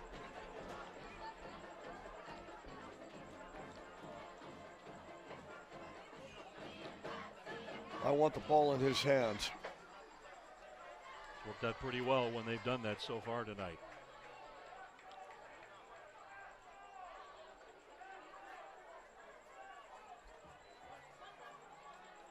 That's Rogers. They go to Rogers. He is a burner. He's down to the 5 and into the end zone for a touchdown. On a 3rd and 16 and nobody touched him. I mean, that Rogers, he's got some acceleration. Absolutely.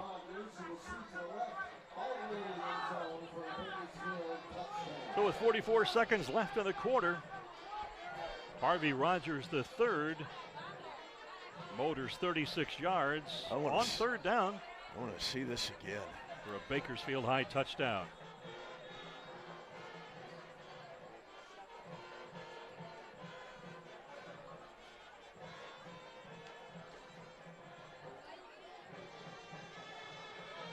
Well, I thought we were going to have a replay on that. Oh, bad snap. Scrambling it around for it, and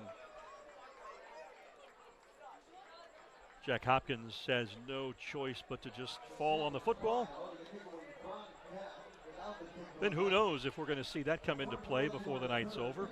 But Bakersfield with a 34-21 lead now, as we have had one wild high-scoring third quarter with 5 touchdowns thus far and 44 seconds still to go.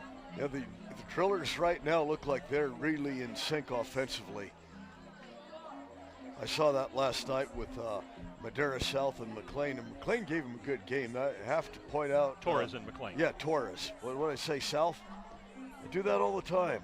No, you don't. But McLean, they showed fire. They played hard the whole game, but they're about the middle of the third quarter. They had a lot of guys playing two ways, and they just got worn out, and they knew what Torres was going to do.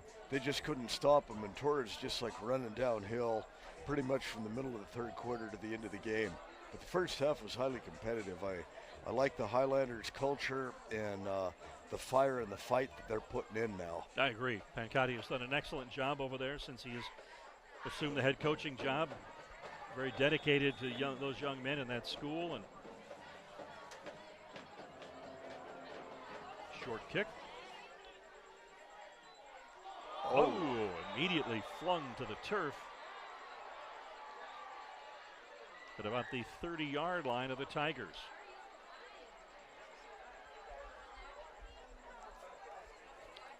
Boy, one immense weapon that Bakersfield High program has got that you don't see often around the valley is tremendous speed.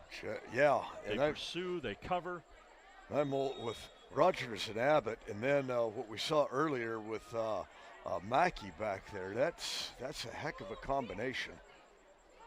But we haven't seen him come back in.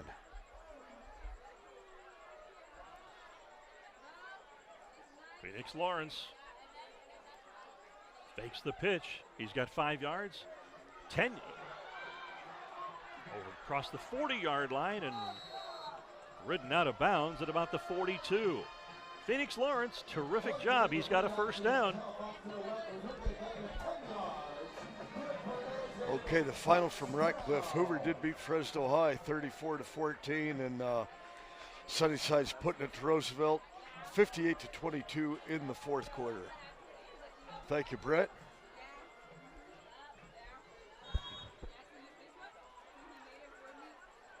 So Phoenix Lawrence with the keeper picks up a first down.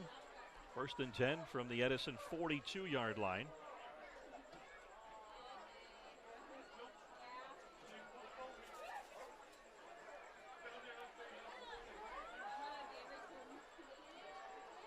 Man in motion. Lawrence fires to the 45-yard line, complete. That was Horton. I mean, that ball did not have much space. He is throwing missiles.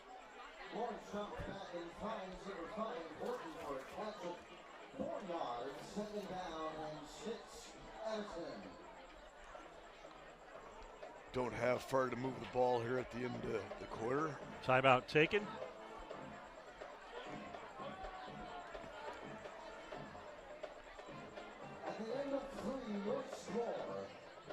So as we switch ends of the field for the fourth quarter, Bakersfield High sitting on top by a couple of scores, 34-21 over the Tigers, but Edison has been a different team this second half. The throwing, the running of Phoenix Lawrence, their outstanding young quarterback, as he has been churning up the yardage and keeping that Bakersfield High defense on its heels. Yeah, when they keep the ball in his hands, good stuff happens. He gets a little bit of protection. He's making plays. We have not seen the blitzing that we saw in the first half.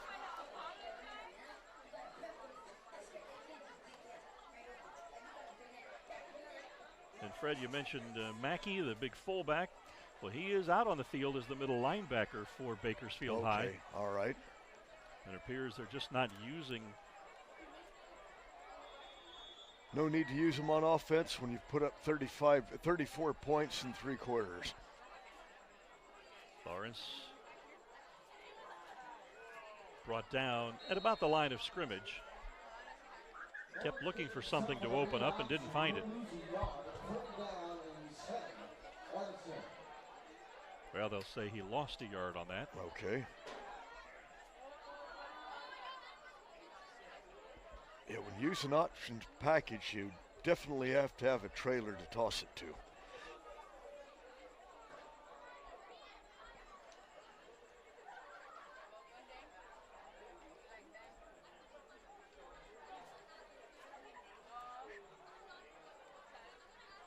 Edison at times does take a lot of time to get a play in, and that does give the defense an opportunity to catch its breath. Mm-hmm. 3 receivers, well, 2 on either side, man in motion. Lawrence looking, going deep. He's got a man open, but he turned the wrong way, it appears. The 2 were clearly not on the same page on that one. The receiver initially turned in. Ball was thrown over his left shoulder, and by the time he turned back, there was nothing he could do. Yeah, like he drew contact, but yeah, that wasn't going to happen. So we're looking at a 4th and 10 from the 44-yard line, and it appears that the punt unit is coming on. Okay. First time tonight.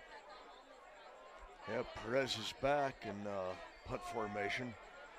Now the Tigers did try earlier in the season. They did try a fake punt, and it was unsuccessful. Well, if they are to do that again, they need to get across midfield and beyond the Bakersfield 48-yard line. But Edison's going to take a timeout and talk this one over. And now it looks as though they're making some substitutions. And is the offense going to go back out onto the field? I think so. As you look at it logically here, the Tigers have not been able to stop the Drillers this second half. That their line is getting tired. Drillers are running downhill, and you got a couple of speed burners, and you may want to keep the ball. I questioned it in the first half. This time, may as well. So the Edison offense comes back out onto the field. It's 4th and 7. They've got to get across midfield to the Bakersfield 48-yard line for a first down. Phoenix Lawrence leads his teammates back out for this big 4th down effort.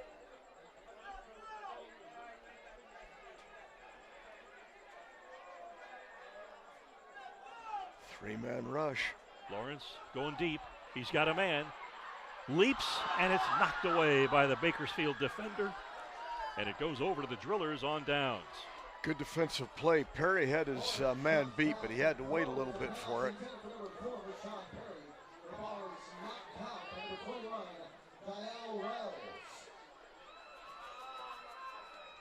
So that might have been the play of the ball game. The ball going right back to Bakersfield with the Drillers already sitting on a 2-possession lead with just under 11 minutes to play. If they make this a 3-possession lead, the game may well be out of reach for the Tigers. And the Tigers looking real tired out there on the field now. Indeed they are.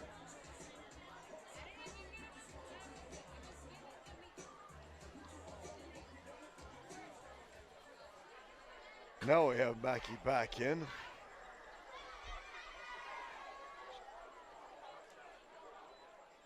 And he takes the handoff, bounces it out to the outside beyond the right tackle, and picks up a first down. Flags and down. We've got a penalty flag. Yeah, Mackey just wants contact. He's got that middle linebacker mentality, doesn't he? He sure does.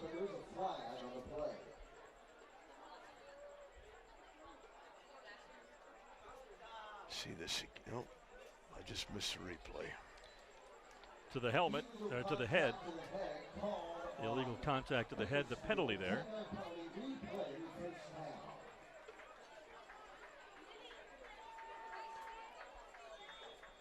So the penalty will move the football back to midfield. And it'll be 1st and 16.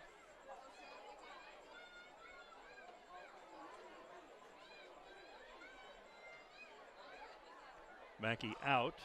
Abbott back in. He takes the pitch. Wow. He's got plenty of room to run, but then is driven out of bounds at the 45. I don't know what Bryson Abbott's yards are looking like thus far tonight, but he's been mighty impressive. Substantial. Yes. So the ball set at the Edison High 44-yard line. You know, with our bottomless budget, we probably could have bought a pencil and jotted this down. Yeah, but I would have had to pass math to be able to handle that task successfully. That's why we have that app on our phones. Give going to Abbott again, straight up the middle, and he is stuffed at the line of scrimmage.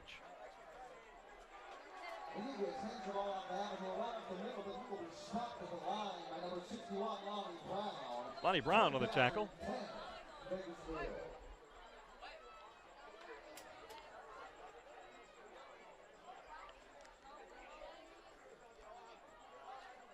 think that was Abbott's only loss of the game. You know, he went backwards maybe a yard on that.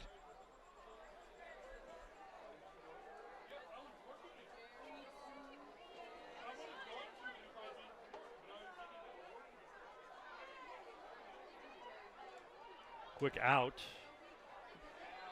Receiver slips and falls on his knee, which puts him down at the 48-yard line. A big loss.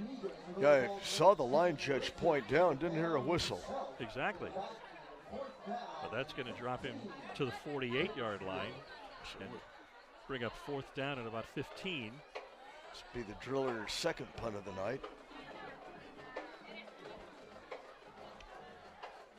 Well, good little defensive stand by the Tigers. Very good defensive stand. Rashawn Perry deep to field this punt. Didn't get off in time.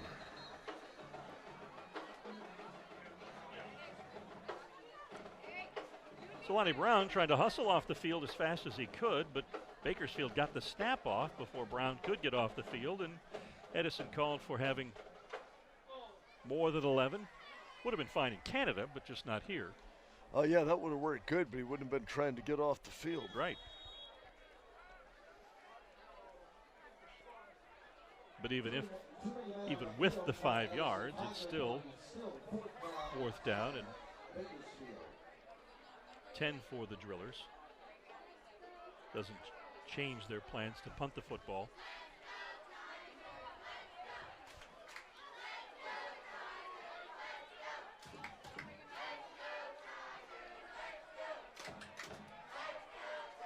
Sent to the far sideline and into the end zone for a touchback.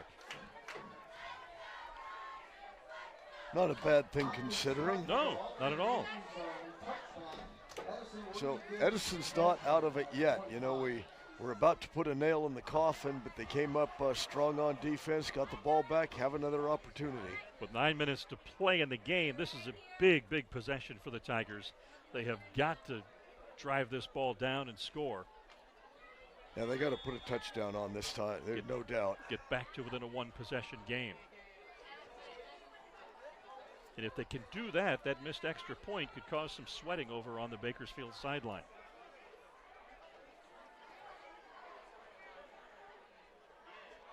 Lawrence looking to throw the football. He's got a man in and out of the hands of Ray Brown.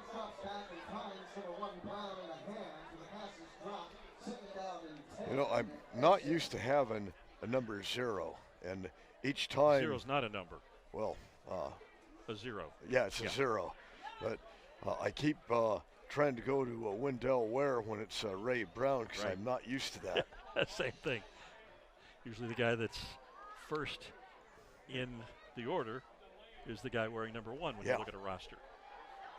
Lawrence, quick out pass, trying to make something happen. And Bakersfield had it well read and dropped him to the ground at the line of scrimmage.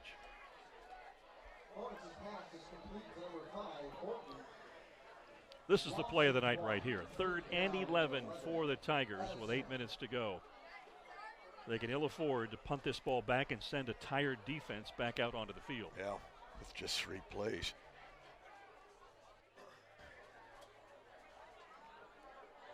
Bakersfield showing a linebacker blitz.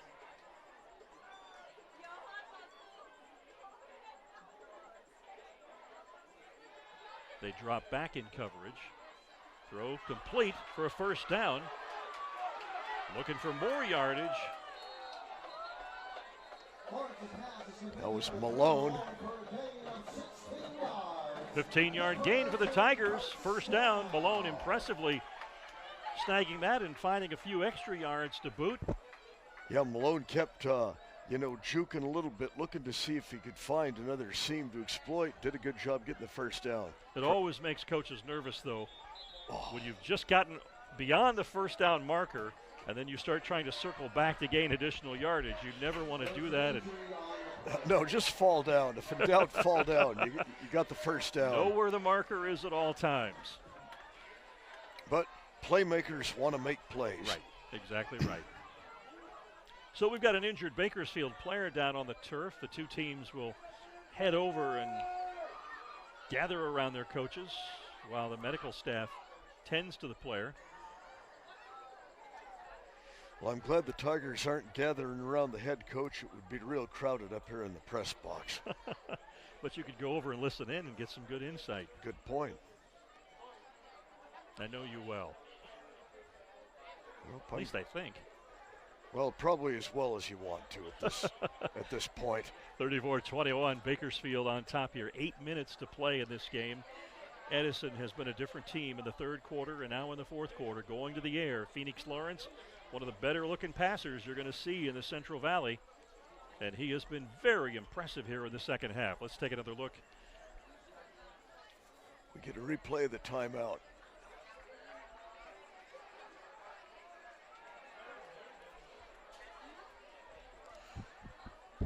So the injured player is up and being helped off. Officials getting a quick rehydration out there on the field, and the two teams come back out to resume play. So big first down for the Tigers, 1st and 10. Football at their own 35-yard line. As Phoenix Lawrence has been churning up the yardage through the air here in the second half. Man in motion, that's Butler. Lawrence sees his receiver over the middle. He had about 5 yards and then circled back and may have lost a couple. Just what we were talking about. Being a playmaker. There's Horton. They'll give him 3.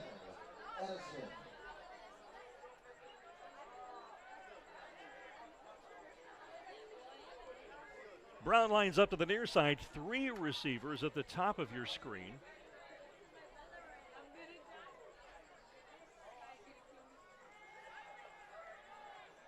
Pass to the near sideline to Brown, and he picks up about 4 yards, or he's driven out of bounds.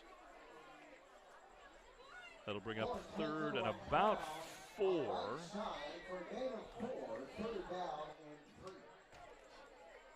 They're going to say 3rd down and 3.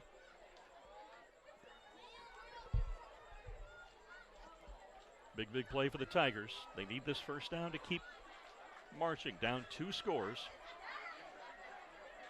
The passing game has been very impressive. Lawrence has a man, first down. Brought down at the 46, 47-yard line. That was Perry again. He knew how many yards he had to get.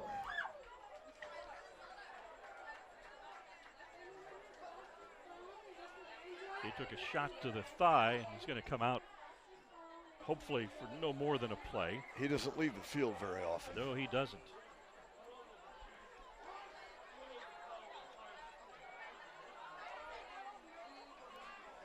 First and 10, ball at the 47.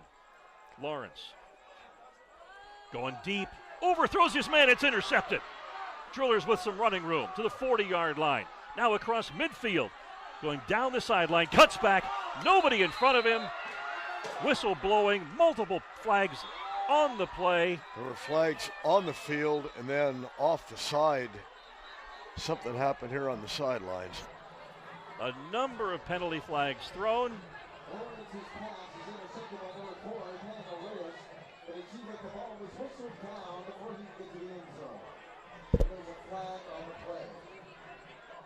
See if we can pick something up here on this replay. There was the illegal block, but I don't know what happened. That was illegal block in the other direction. So officials are conversing.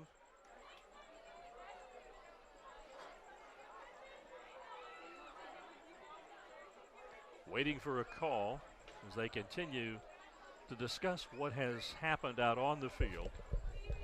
It will not be a Bakersfield pick six.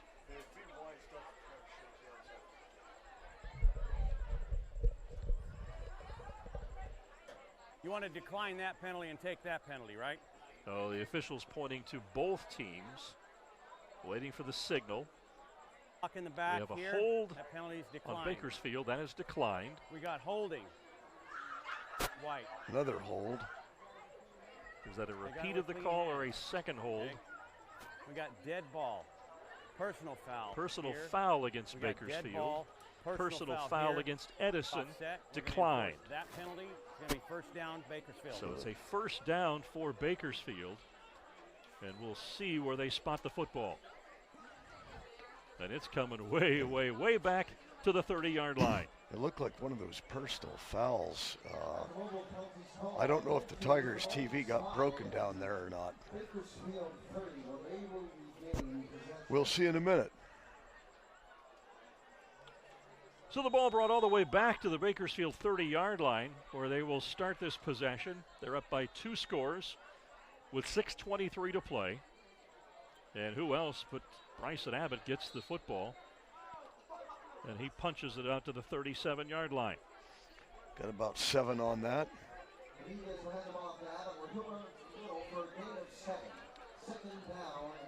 And good description, punching it out. Well, now they're making the clock their 12th man, a legal 12th man. Yeah, I don't think the drillers are going to be in any hurry right now. Just keep doing what they're doing.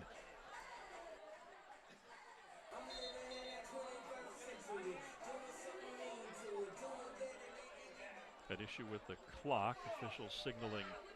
Oh, we have, no, I take that back. We have an injured Edison player down on the field, so they will send both teams toward the sideline while the athletic trainers come out from the Edison bench to tend to the player who is down. So, tough one for the Tigers to overthrow the receiver and have that ball picked off. But they have been a very different offense in the second half and a very effective offense through the air in the second half, even with Bakersfield only rushing 3 men and dropping 8 back. Edison still extremely successful going to the air, much different play calling in the second half, and of course Phoenix Lawrence, one very talented quarterback, one of the best we have seen here in the Central Valley. Yeah, he needs to be able to, for lack of a better word, freelance a little bit. Not totally, but somewhat, because we've seen what a weapon he is. So second down and 3. On the 37-yard line. And of course the drillers are going to take all the time they are able to. Abbott. And he is up and looks as though he does have the first down. Tigers trying to wrap him up around the waist and bring him down. That simply lets the legs continue to churn and come up with more yardage. Got to get a leg and twist a little bit. Just stick out an arm, ankle high, and trip him up. That's what we used to tell the young men all the time.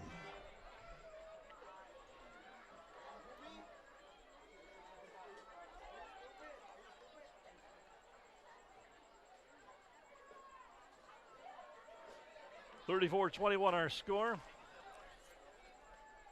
Bakersfield just allowing that clock to run down. It's at 4:45. Desperation time now for the Edison High Tigers. And this goes to Mackey, who we have not seen a lot of on offense tonight. And he picks up 7 or 8 yards on that carry. When we do see him, he's eating up yards. Oh, he is. They have 2 outstanding backs in Abbott and Mackey. Rogers is too bad either. The few times we've seen him. He has got some speed. Abbott comes out. Mackey stays in. Now Abbott, I guess, is a messenger. No, maybe not. He's going back to the sideline. Started back in again.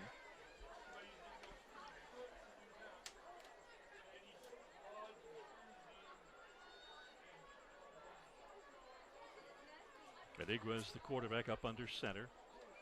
He's going to give the ball to Mackey. Mackey bounces to the right, back to the left. He's got a first down across the 45 of the Tigers. Yeah, that was nice. So it just bounced to the outside and then powered back in the middle.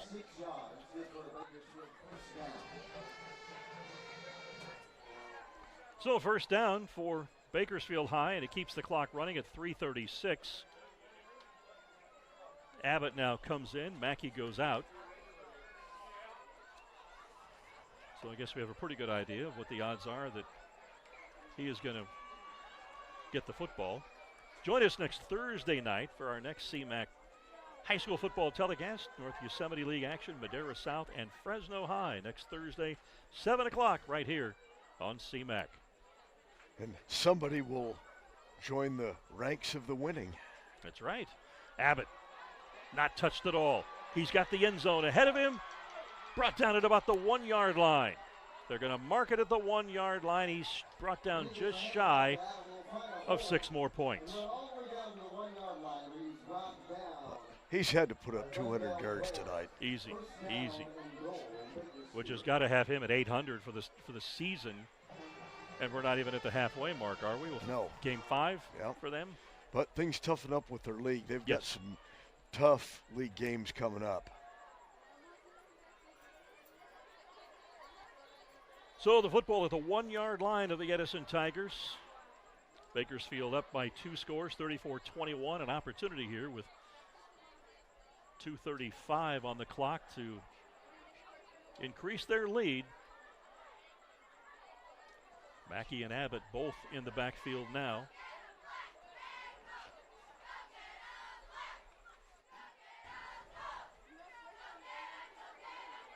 And the give goes to Mackey. And he's easily over the goal line for a touchdown.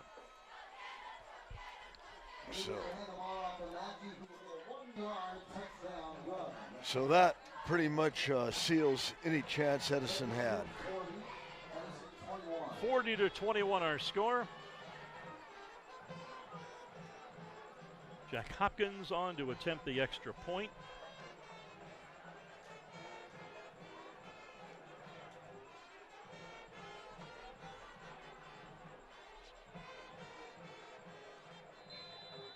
His kick is good, and it is a 41-21 ball game. Well, the Driller Band over there playing the fight song. Pretty happy bunch going back to Bakersfield tonight. And Dan, the Tiger Band, I think, left at the end of the third quarter. Well, that's a long drive back to Bakersfield at this time of night, but long in terms of miles, not long in terms of emotion, because they will be a happy bunch. Well, bus rides back after a win, just almost euphoric, but on the other hand, a long bus ride after you lose. And Dan, when we were out of town, some of these schools in Montana, Wyoming, and the rural part of Colorado, they will go 3-4 hours one way for games. And it's like, wow. And a lot of it's 8-man football, too. Ah, okay. Well, that had to be fun to watch. Not at night. Those days are gone for you. Oh, yeah. At least in that weather. Yep.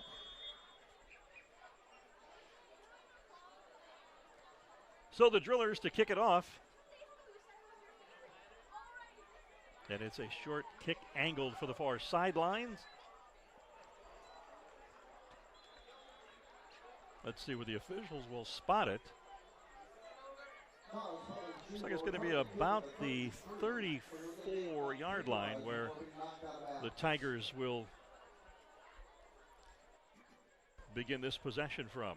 And number 22 for the Drillers, Brenton Brown, on that squib kick. He went just full bore down there to try and grab it. Just fell short.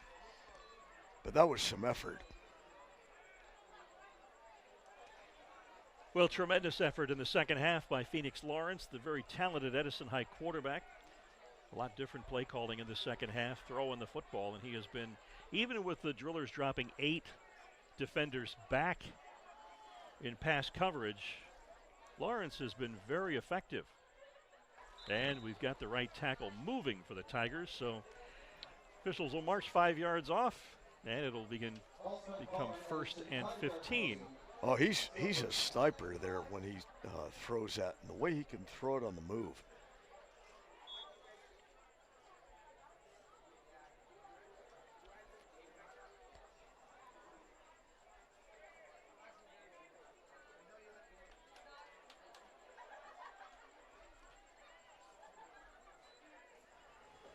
Lawrence on the move, throwing. He's got his man. Tried to turn it up. That was Horton. Got positive yardage, a little bit short of the first down. So he'll be about 3 yards shy of a first down.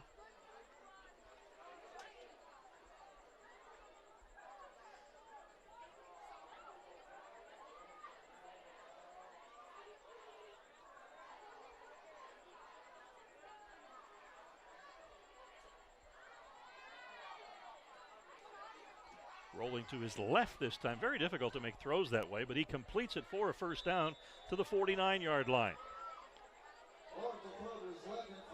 As impressive as Abbott's rushing yardage has to be tonight, so too the passing statistics and yardage of Phoenix Lawrence. Mm-hmm.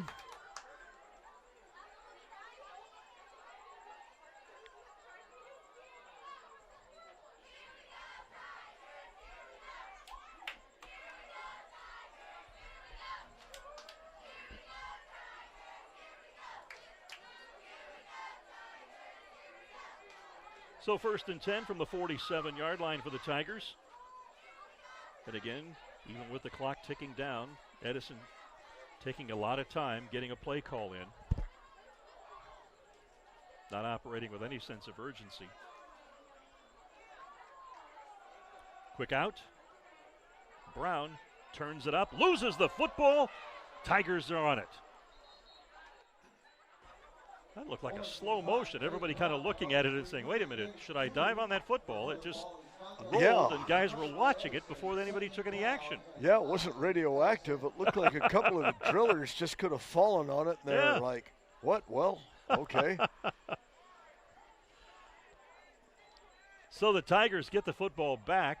Makes it 2nd and about 9 from the 48-yard line.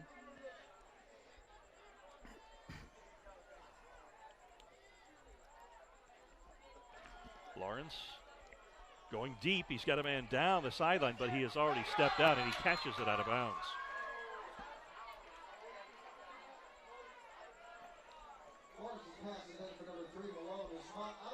Takes me back to the old trash can drill I used to see David Card work on at Fresno State, where he had trash cans on the sidelines and would work on deep fades, trying to work on his accuracy to put the ball in the trash can. Down the sideline.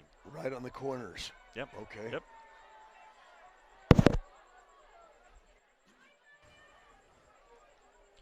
So 3rd and 9 with 43 seconds left in the game. Might be a final play of the night.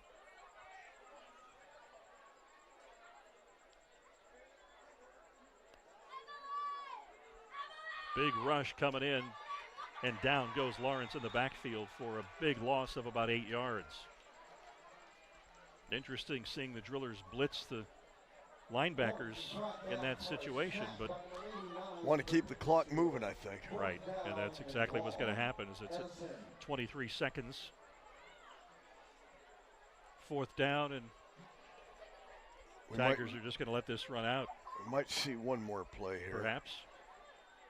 You know, I would strongly advise, with all the chippiness in this game, that the coaches keep their players on the sidelines and forego the handshake afterward.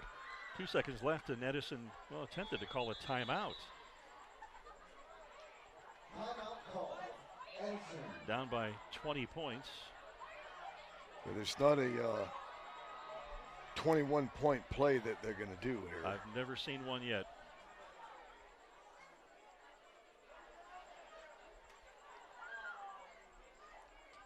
Well, I'm going to take advantage of this opportunity to look and see if we have any other final scores other than Hoover beating winless Fresno High, which does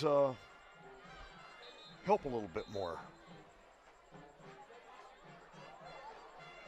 So 41-21 our score, 2 seconds left to be played. Glad you've joined us here on CMAC from Sunnyside Stadium. Be sure to join us next Thursday night at 7 o'clock for Madera South and Fresno High. North Yosemite League action.